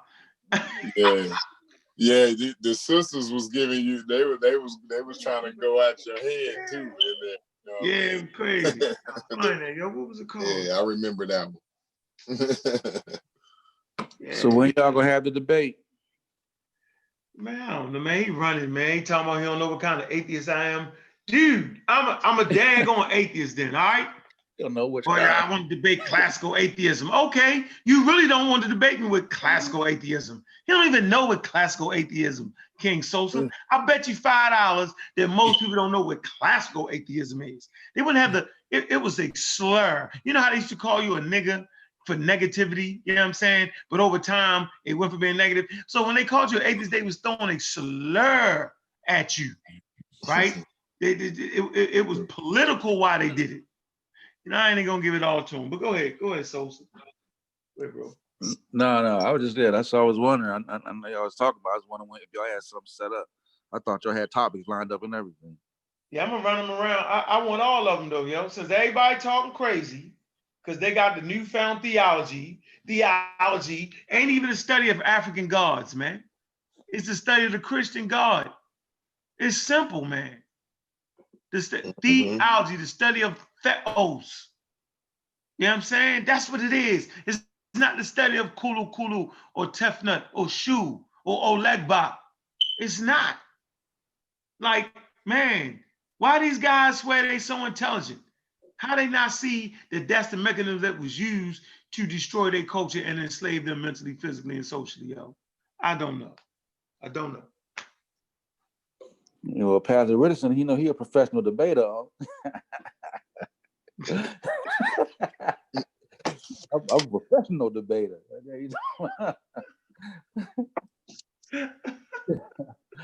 They're crazy. He's a good character. He a character, though. He a hell of a character. He a hell of a character, yo. I'm gonna beat it. And that's why I'm on the Christian's head from now on, Pastor Richardson. I'm on your head, bro. I'm gonna smoke you out. Hey, I don't understand. Most of the time, like Pastor Bennett didn't say it today, but if he would have had enough time, he would have. But like every time we have a conversation with Pastor Bennett or you or Garfield have a conversation with Pastor Bennett, the bottom line is he wants you to admit that men do science, but science did not create, the scientists did not create that which they studied. And it's like, dude, who is making that argument? Like, nobody said that science made the earth or created the universe or nothing like that. You know, I don't understand like why he always wants somebody to admit that. Like, that's his bottom line. Yeah, I don't have a problem with Pastor Bennett until he started doing that. You know what I'm saying? Yeah. You got to admit, okay, before man had science, nature already exists. I mean, like, don't do that, bro. Yeah. That's his whole bottom line right there. Like, And it's don't like, do dude, that. I can hate when you admit do that. Like, when that's you do not that. a problem to admit. If that was your whole issue, we could have solved this problem way at the beginning. You know what I mean? Can anybody figure that out though? What is he trying to, like? I get perplexed when he say that. What is he trying? Hey, ask him to define science. Oh, it's just hilarious. You know Just what it is? ask him. Observation of the natural world, but it's more. Yeah, he said that. He did say that. Nah, he can't define it properly. He can't. He can't define it properly. The observation is part of it, but it requires more than that. You know, you got to know, and you got to know what to do. So if you're observing something, now what you do after you observe something? Yeah, he ain't understanding that. The testability, the falsifiability. He ain't, you know. Yeah, Man, but you can falsify that Bible. Where Garfield's book at? But before you observe it, Sean, you have to admit that there was something here for man to observe. So yeah. He got me with that. Y'all be like, huh? Something here for man to observe. Yeah, there was something here before that. Like, what argument is he thinking he winning? I don't understand. Like, what position does that put him in? His God put coronavirus here for a reason. Yeah, he loves it. Yeah, I think what he trying to say is, you know, so God created. We don't know what. See, he asking the wrong questions. He asks, like, his whole line of questioning is a religious line of questioning. You know what I'm saying? So, like, we would ask, you know, like, how was the universe made, or how was planet Earth made? You know, he would ask, who made the planet Earth, or who made the universe? You know what I'm saying? So I keep trying to. It's hard to explain to him, like, that's the wrong question to ask. You know what I'm saying? It's loaded. That's a loaded question.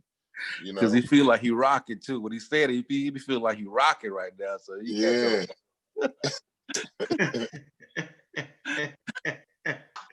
Yo, you stupid, yo. Yeah, man, you know what? Whenever he used to hit me with that, I used to be dumbfounded, yo. I'm like, yeah.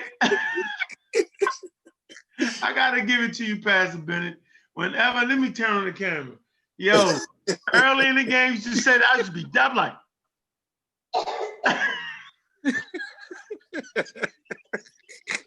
Yo, I'm just King Sosa. I'm just right now trying to wrap my mind around him saying that.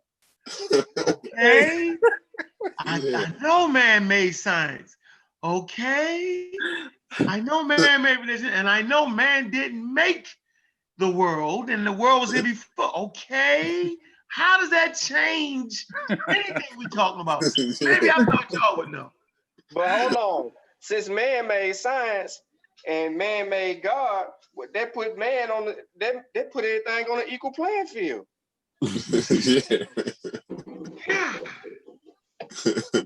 And Pastor Bennett, yo, I ain't gonna lie, yo, that is definitely one of my favorite pastors.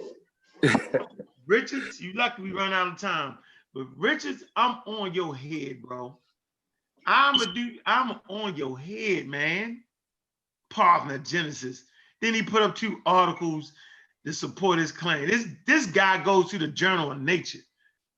Anybody know daggone well, don't go to the Journal of Nature around me and don't read it right. That's the wrong thing to do. Pastor Richardson, the Journal of Nature. Oh my God. every knew. every time they try to use science, it end up being a boomerang dagger. You know what I'm saying? Every single time. It's like, dude, you religious. You got to use your book, dude. You can't use science, man. It's gonna come back. It's gonna come back to haunt you every time. Every time, yo. God, man. God tells you to kill people who don't believe in God, yo. It's right there, the Midianites, yo.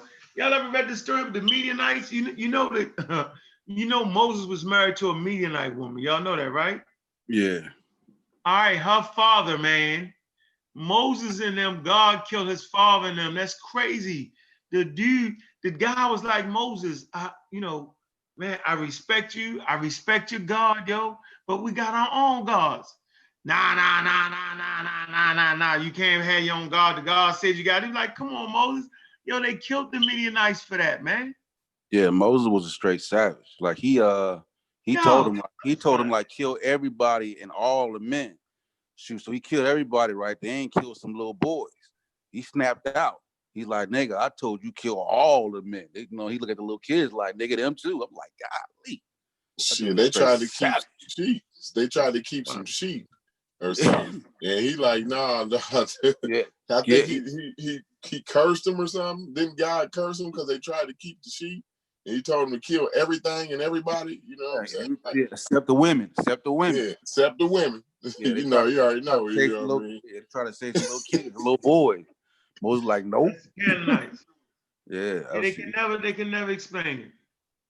Mm-hmm. That's crazy, yo. Trying to find something. Yeah. Find that one with Moses, yo. I swear, yo.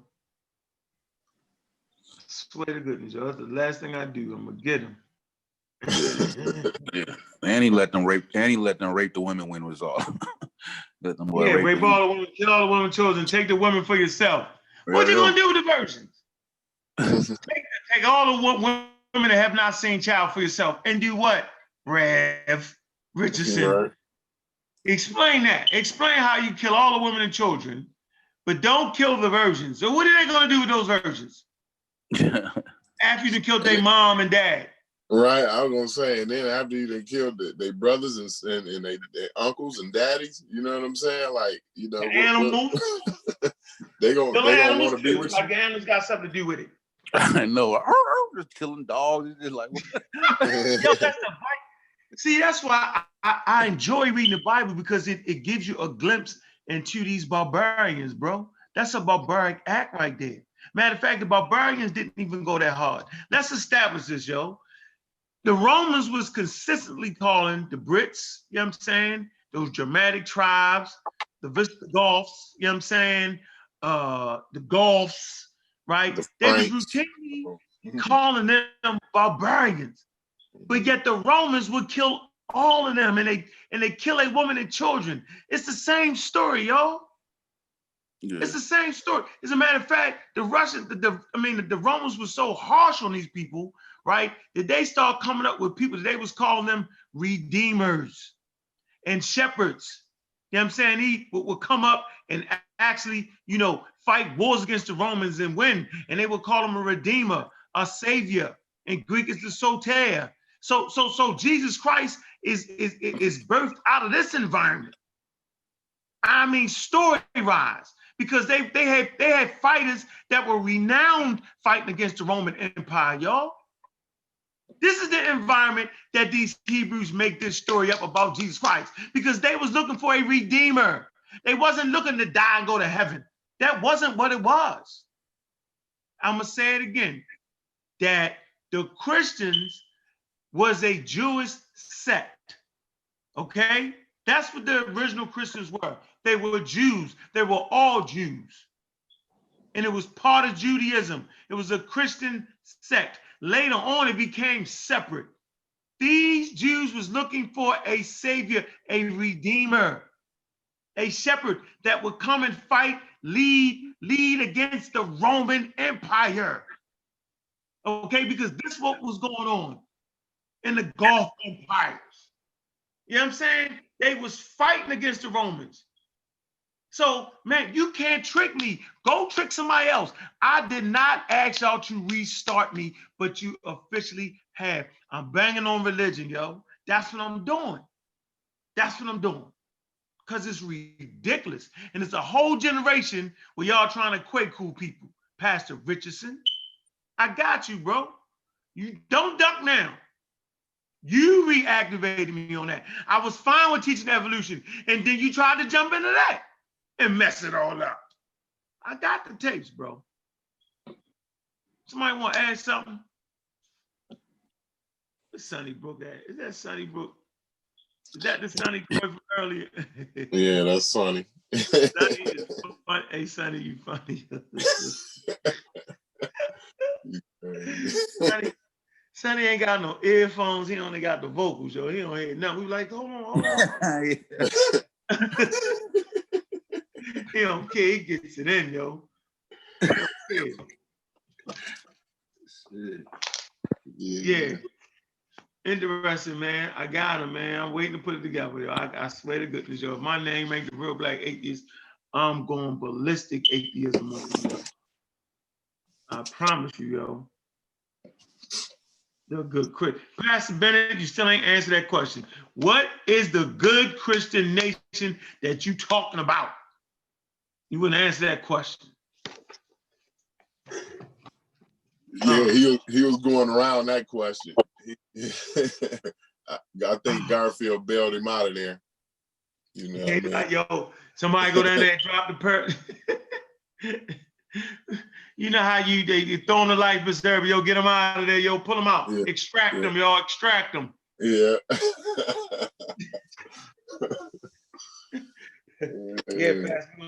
Yeah, okay. Yeah, we're gonna have that. We definitely gonna have that, man. Hey, man, y'all got any more questions in the chat, man? Anybody want to add something, man? Anybody? Hey, man, hey, support Kosi Pasa research team, man. The Spears and the Mossy. Boy, I'm proud of that work right there. Man. Yeah, talking about Atlanta opening up full throttle like Tuesday. They talking about 50 people without social distancing. They're gonna allow next this Tuesday coming. They cranking it up. I ain't cranked it up. They cranked up. They cranking it up, yo. In the midst of a pandemic, they cranking it up. It's like they trying to force it. You feel me? Matter of fact, they just got back the Memorial Day numbers, yo. And it's on the rise. Anybody want to speak to that? Come on, Sean, speak to that for a minute.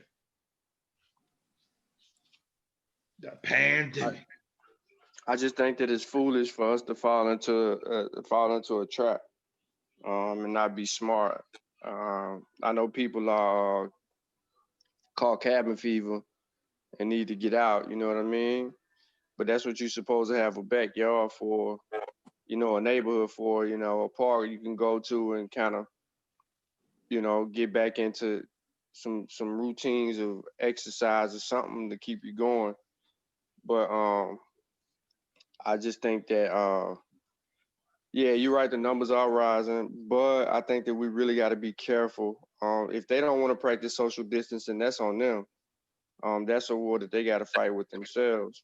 However, we need to continue to do that, wear masks, wear gloves, be as preventative as possible, because we aren't just so healthy. We don't go places regularly, get checked out, do none of that. So we got to be extra precautious, and you know, we even got to look at our dietary ways and stuff like that. However, this virus is tricky. It's, you know what I mean. We've learned early how it attacks the entire nervous system and so on and so forth. It's sporadic. It's hunting, and you know, anybody can get it. You know, like Unc say, you know what I'm saying. And anybody can get it. You know, even if you feel like you asymptomatic or whatnot, you still carry mild to light symptoms, and you can transmit it. You know, you can pass it along to somebody else, and that may have an experience that you may not have. The thing is that when we get into European affairs, this is basically what this is: opening up the city and going full throttle. when you get into European affairs, you're the guinea pig. So they wage war on you first to see how you gonna cope, how you gonna deal with it, and then they come behind that. I mean, we got people that go out, march, sing, kumbaya, do all of those things during the tragic event that happened in Minneapolis with the brother, with that brother. So now that y'all done did that, they're like, okay, so you gonna march, sing, and dance, then we gonna open everything back up. Let's see how you respond to that. You know, we had people in Georgia, specifically Atlanta, I believe, that was in a club, like in a club when they opened the city back up, and that's even more dangerous. And that's why we seeing spikes. But it's not just places like Atlanta. This thing is everywhere else. Like everybody's seeing a raise in their numbers, and it's gonna get even higher.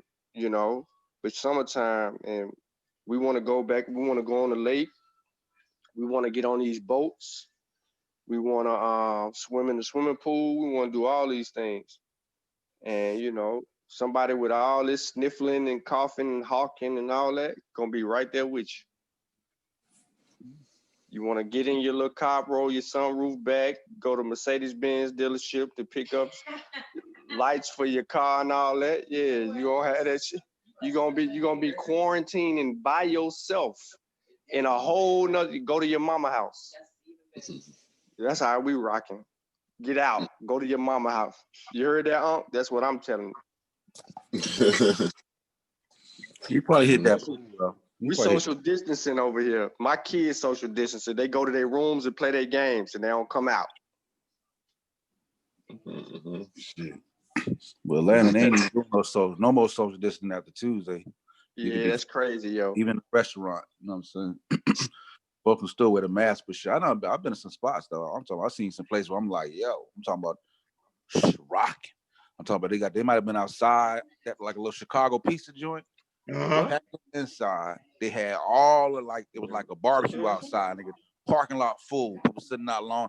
It was slam. I was like, where you going? I told you my friends came. Yeah, Juicy Seafood open, and they had people going in the restaurant. I'm like, nah, bring me out to the curb, bro.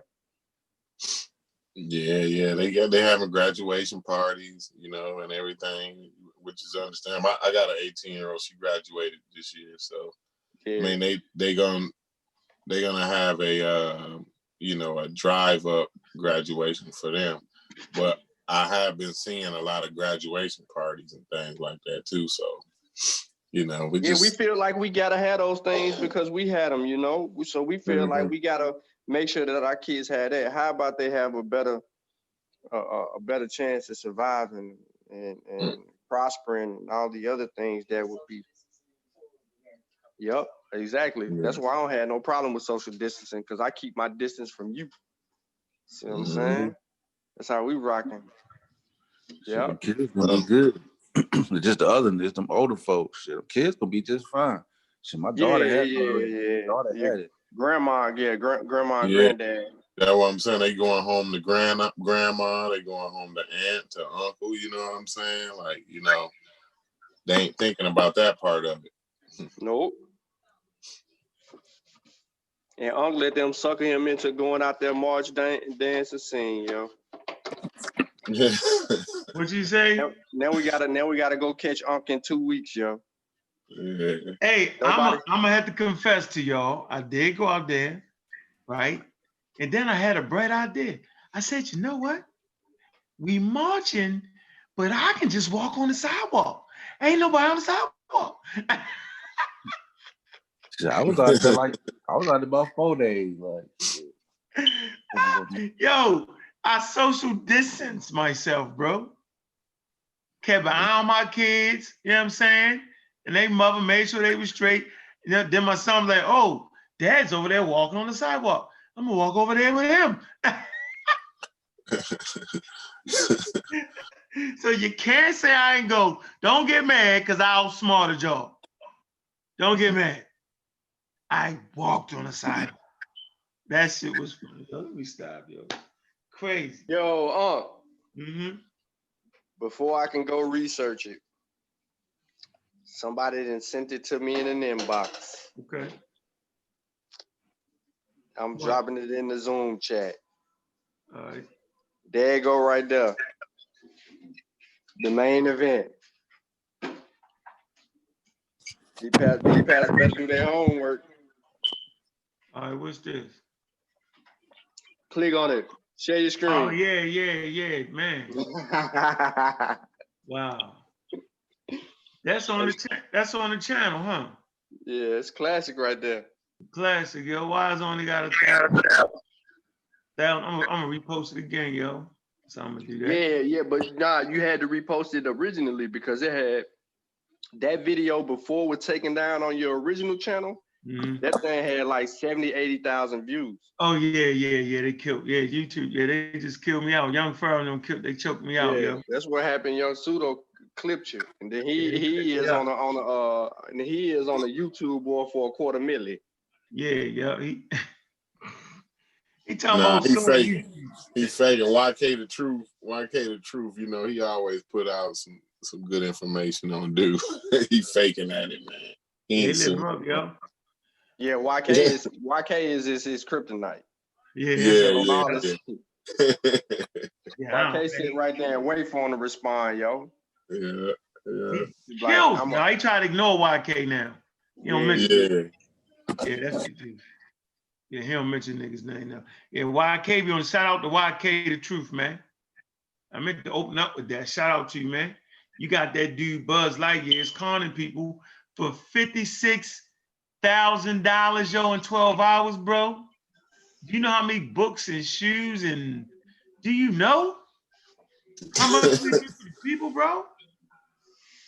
$56,000. Pseudos ain't got nothing else better to do. I support me, a young guy. I support. What the hell is going on around here? This dude said he gonna sue YouTube because he has a right to the First Amendment. Can he read? You do not have a right for freedom of speech on somebody's platform. Man, you know what I think though? I think people like them pseudos, like Young Pharaoh and all them people like that.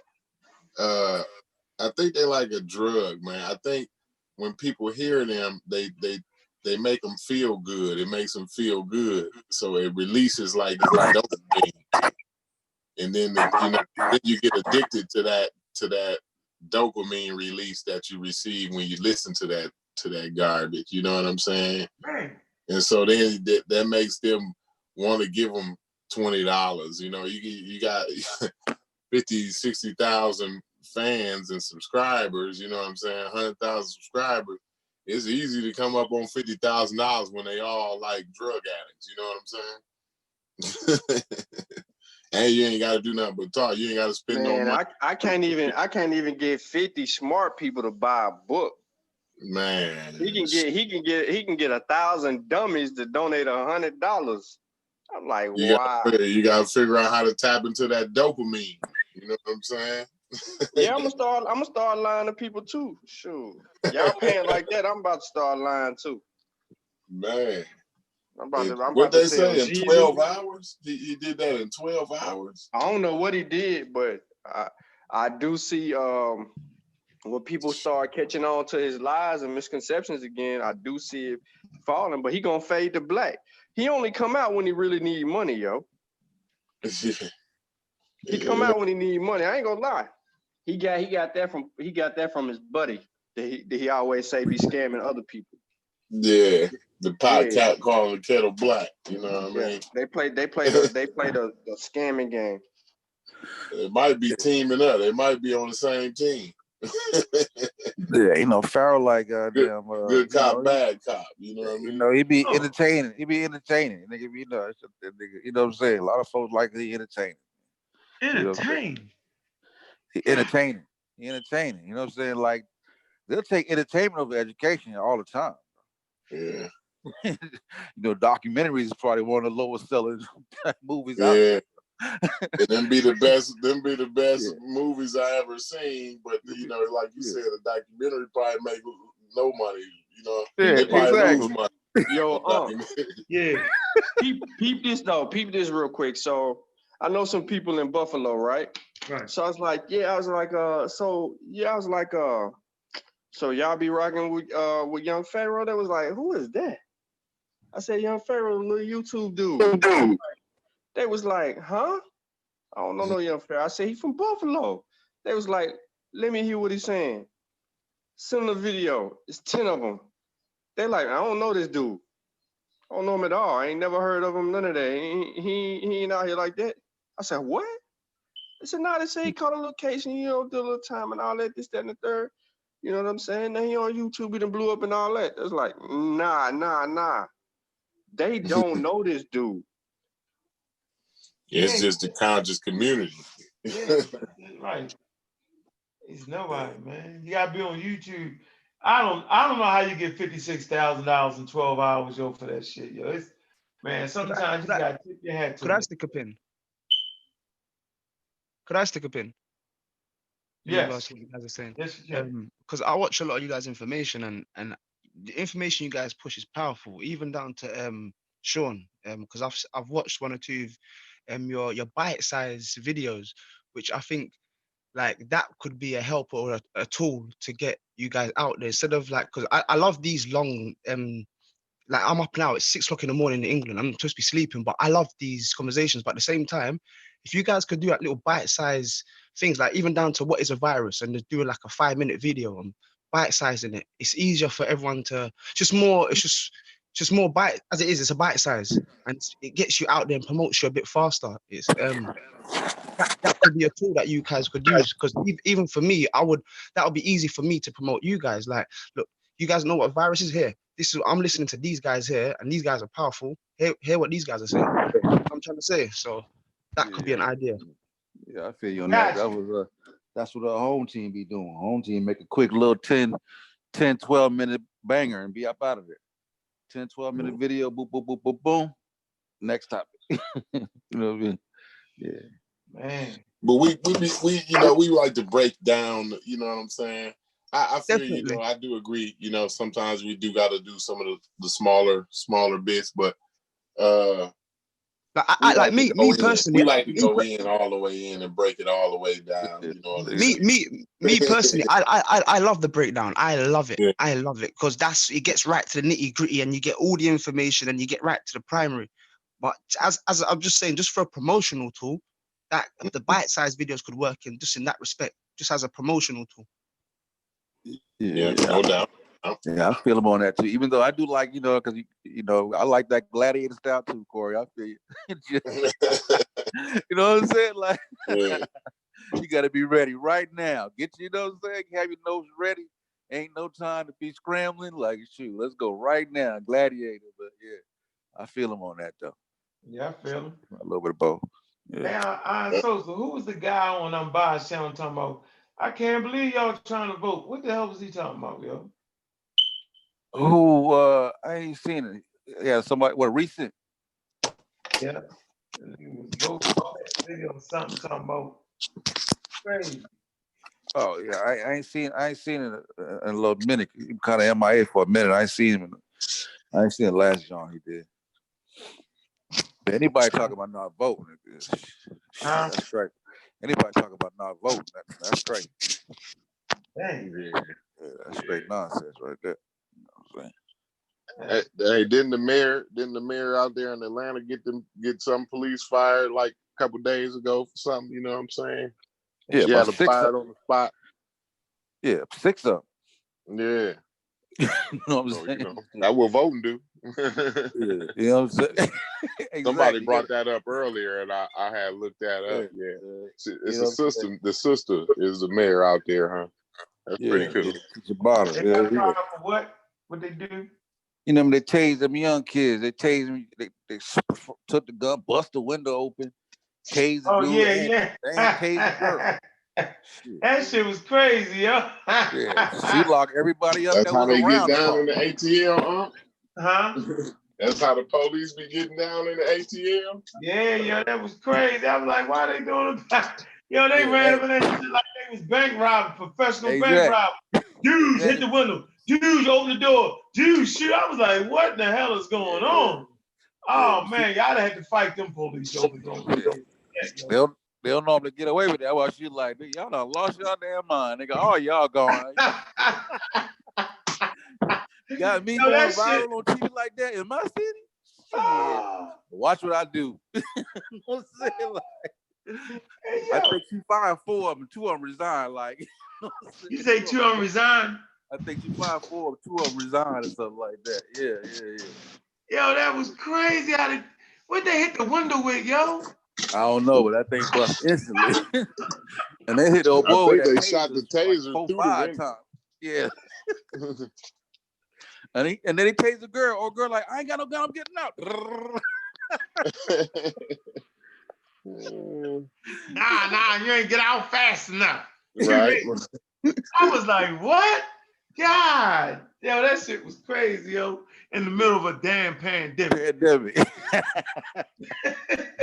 and in the middle of the unrest. You know what I'm saying? It's Yeah, already the whole- unrest. Yeah, they just did too much. In the middle of the other shit, while motherfuckers is doing it, they do it. Hey, you know, Antifa done took over about 6, 7 city blocks in Seattle. Yeah, they took over 2 federal buildings. They took over the police station and like a federal building, dude. Yeah, like right now. They got Yeah. these folks over there tripping. Hey, That's why I was man. telling Unc earlier. Hey, man. Look, niggas ain't going to no police stations, yo. Hey, We they ain't took the taking no motherfucker federal over. buildings, nigga. We want to smash and grab and go. We're not trying to be held up when the squad teams around. Hey, come on, man. Hey, come on, man. I ain't buying that, yo. Oh, those folks walk around with choppers, but 6. They got like 6, 7 city blocks. It's about 1,000 of them. Hey, they got them choppers out there, huh? They got them ARs and everything out there, man. Who? In Seattle. Antifa. Who got the choppers? Antifa do. They said it's a Navy. Yo, come on, son, let it go. Them ain't nothing but the police. It's just a Navy SEAL is like the leader. Ex-Navy SEAL hold is on, like the man. leader. Come on, man. Let me get this straight. Who got the guns out there, yo? Man, the protesters, the Antifa protesters, they took it over. Listen, let me tell you what we want to do here as black people. We want to go out there, make some noise early in the day. You know what I'm saying? Get on the bullhorn early in the day. Might catch CNN. If we see CNN, we're going to act like we don't really want to talk to them. That's what we want. We want to hit the Facebook a little bit. You know what I'm saying? Black power, Black African power, Black Lives Matter. When it get a little dark, we want to do some snatching and grabbing. You know what I'm saying? If we got enough of us, we're going to get them during the day. What we don't want to do is we don't want the federal building to sit out and chill. We want to grab our shit and go home. No, them folk laid up. Huh? Man, that can't be. That I'm not believing that these are black people. It's a mix. It's a mix of black and white. Too much of a mix, yo. They done made palace out. They done made palace. Man, we won't go home, Corey. Ain't no black people in there, yo. Come on, yo. We won't go home. I'm telling you, it's a mix. You know what I'm saying? It's a mix. Heavy mix. They killing us with that. They taking it too far. Niggas saying, damn, we want to come back tomorrow, yo. Yeah, it's gonna end badly. It's gonna end badly. Hey, they say they got food stands. They say it's like a festival. You know what I'm saying? They got food stands out there, everything. You know? Yeah, it's like 1,000. It's like 1,000 or something, man. It's like 1,000, a few thousand people out there, man. It's crazy. They in there singing. They in the building singing and shit, chanting. Hey, they got medical tents. They got medical tents out there, everything. Like, I mean, they doing it right. I ain't believing that. They tested for the coronavirus out there. Man, check it out, man. They're in Seattle, Washington, right now. Yeah, they probably got live coverage right now. You probably find live coverage. Yo, when I went down there in Atlanta, yo, that shit was so organized. Yo, they had motherfuckers walking around with backpacks on their back with a red X on it, letting you know they was the medics. White boys. I was like, damn. Mm-hmm. They had the washing stations for your hands and shit. They was giving Yeah. out all this shit. They was organized on that motherfucker. I say, Yeah, dang. right. Shit. I say, man, these white people know how to protest, man. Yeah, hey, they stepped the game up. So what they did first, right, is they when they first started, they blocked the highway off. Right, Yep. just walking onto the highway. So that drew all the police to the highway. And then when they went to Mhm. the highway, then they started hitting the other area stores. Had them all spread out. I was like, damn, these niggas cold. Yeah. Yeah. See, the thing is, them white folks too, they come from, you know, the Boston Tea Party. You know what I'm saying? When Yeah. that was a rebellion. You know what I'm saying? That was kind of a protest and all of that, the unrest. You know, like they used to looting, setting shit on fire, throwing that shit overboard. You know what I mean? Yeah, I don't mean to cuss. Sorry for cussing, but you know, this is what America is all about. This is how America started. You know what I'm saying? It's through Listen, unrest, through protests. You will not get me to believe that black people want to chill in the federal building. You know, made I'm pallets. not buying that, yo. I'm with you on. I ain't buying it I either. am telling Hey, you, made folks pallets. said they made pallets, man. dude. Nah, They we start- nah. We run from the police, yo. We ain't going. We ain't Come running. on, yo, to the nah, yo, we police. want to go home, yo, dude. We was gonna come back tomorrow. What are you doing? Yeah. You gotta call them later, Unc. They Charlie's sleep over now. there. They Yeah, sleep now. yo, we want to protest, go home, come back, protest. We want to go roll now. The rest of the world's protesting, yo. You know what I'm saying? If we get locked up, okay, we might get locked up, but we don't want to be cooped up in a building. Mhm. Yeah. A federal building. Do you know that's a Well, federal they ain't crime? necessarily they in the building, like they done took the building over. They in the building, but like most of the people is like outside the building. You know what I'm saying? But like they done turned that, like you know how it say Seattle Police Department. Yeah. They done spray painted over that. It says Seattle People Department now. Nah, there ain't no black people. We don't even write like that, yo. We ain't write like that, yo. I'm telling you, I'm telling you, they got 6 blocks. Mm-hmm. They got 6 blocks under siege, not like just 2 buildings. They got 6 blocks. Man. It's a lot of them, bro. Nah, yo. Trump say he gonna send the military in there though. Right. It's gonna be real planes easy. on their motherfucking ass. Yeah, but the dude was like he ain't gonna let him do it. But Trump was like, if you don't Yeah. take care of it, I'm sending the military in. But dude was Yeah, like, but nah. the mayor said he ain't going for it though. He ain't going for that. Yeah, you know, I don't think, and you know, I think the rule is unless the mayor call for it, he can't send him. Right. Mhm. The governor got called for it. Yep. Yeah, but he can't. He's gonna do it anyway. Trump don't care. Shit. He like, y'all done fucked up my election. The Democrats and hijacked it and organized a protest.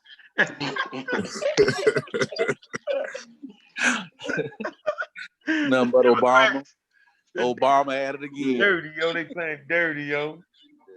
Playing dirty. And they know if everybody come out and protest, everybody gonna get sick, which is gonna cause the pandemic to rage more and close the bitch down again. They already know it, yo. San Francisco said they doing 3 weeks. They going on a 3-week lockdown. Is they? Oh, Yeah, no. they saying they shutting everything off. They don't want nothing to do with none of y'all. 3 weeks. And they just starting? Nah, they haven't started it yet, but that's what it's been called for. Was they closed before though? I think they try to shut down for like 2 weeks and quarantine and then try to slowly do something. But nah, they serious. They talking about, yo, we shutting down. I don't care nothing about what y'all talking about. We don't do no part of that. Man, the NBA about to crank up in July. Right. They ain't about to crank nowhere, yo. The protest killed everything. Everybody in caught corona, yo. Trust me, yo. Like, this shit ain't went nowhere, yo. And everybody thought it did, yo. Like, I'm telling you, yo, it's a price to pay for doing what we doing, yo. I'm saying I'm with it. You know what I mean? But you gotta know, you know what I'm saying? You know, we in the universe, yo. And, you know, for every action, there's a reaction, yo. You know what I mean? In the middle of a pandemic, yo, the more people you gather together, yo, the more problems are going to be down the line, yo. So, you know, we made our choice, yo. So I'm checking my temperature. Yeah, all them places got a lot of them places got no temperature joints now. So shit, when I go through the day, I be knowing my temperature good. It be done check me like 4-5 times when I pull up to a spot. Yeah. That shit don't help. But all right, man. Look, we out of here, man. We ain't got no more. They said they closed down Indianapolis. Dang. No, not Indianapolis. Seattle. Seattle. Yeah, same damn thing. They just not gonna stop, yo. They gonna keep going. You know what I'm saying? Trump gonna lose his hairpiece, yo. They tripping. Oh man, they did. Hey, I ain't even mad at him, yo. I ain't even mad. Hey, yo, did Atlanta have any whatchamacallits today? They ain't had no protests today, did they? Nah, I was downtown. It was all peaceful. They ain't gave up. See, they ain't gave up. Black cities and gave up. All right, man. Baltimore. Look, once you open them businesses up, man, they got them wings going, man. Them Burt, man, look, boy. Folks down there chilling, walking dogs and shit, man. The motherfuckers, once them swimming pools open back up and shit, it's summertime, man. You know what I'm saying? Oh, man. But yeah, man. Hey, make sure y'all tune into the Pseudo Killers tomorrow, man. Support the store Abjuwear, ABDJUWEAR, man. Support, get that book, man. The Spears of the Mossy. The goddamn name is tight, man. Make sure y'all get that. Kofi Pasai Research Team, man. They gonna be in Black Dot Bookstore and Cultural Center. So if you're in Black Dot Bookstore and Cultural Center, man, go ahead and pull up your copy, man. Compliments, you know what I'm saying, of the Kofi Pasai Research Team, man. Shout out to the Mossy Clan Warriors, man. All right, shout out to the Pseudo Killers. All right, we in here, man. We in here, man. And of course, man, shout out to the Raw Squad, man. Hey, man, appreciate everybody, man. Anybody want something closing to say, man? I just want to say thanks to everybody for tuning in. Thanks to everybody in the chat room. Appreciate my brother from Europe coming through. You know what I'm saying? And hopefully he can get some of our message out there. So just appreciate all of that. You know, thanks for tuning in. Yeah, peace and power. Go ahead, King Sosa. Yes, peace and Black African power, man. You know what it is. Thanks for having me on. Hey, of course, man. Shit, you supposed to get the link early, bro. I don't know your email. I know you gave it to me. You know, I be talking trash in the chat and shit. Yeah, He in that gallery, man. He be in the peanut gallery. Stay out of there, man. Y'all had it locked. Y'all had it grokking. So I was like, Yeah. All right, Sean. Yeah, man. Just want to say Shimon Hotel, Depart in Peace. Appreciate everybody tuning in, man. Get that book, man. Spears of the Mossy, Volume 1. Volume 2 is in the works. It's on the way. We're about 75% done with Volume 2. However, it is very important to support Volume 1. We do appreciate all the people that we got support from right now. We want to shout out Brother Chill, MC Chill out of Cleveland, Ohio. The brother's been doing a lot of work, man, and even been pushing our lines. So he didn't have to do it, but he's got a lot of people in Cleveland that we don't even know supporting us and purchasing the book. And that's mad love. That's mad love. So we put a lot of work into this particular volume. We're putting a lot of more work into Volume 2. That's why we're still working. You know what I mean? And you know, look out for some surprises in between volumes, because you know there's some things in the works for that as well. So we just appreciate everybody, man. Stay safe. You know what I mean? Wash your hands. Sanitize your hands, man. Make sure you wear mask, gloves. Be cautious. You know, they say stay dangerous, but I'm telling you to stay safe and stay dangerous. All right, man.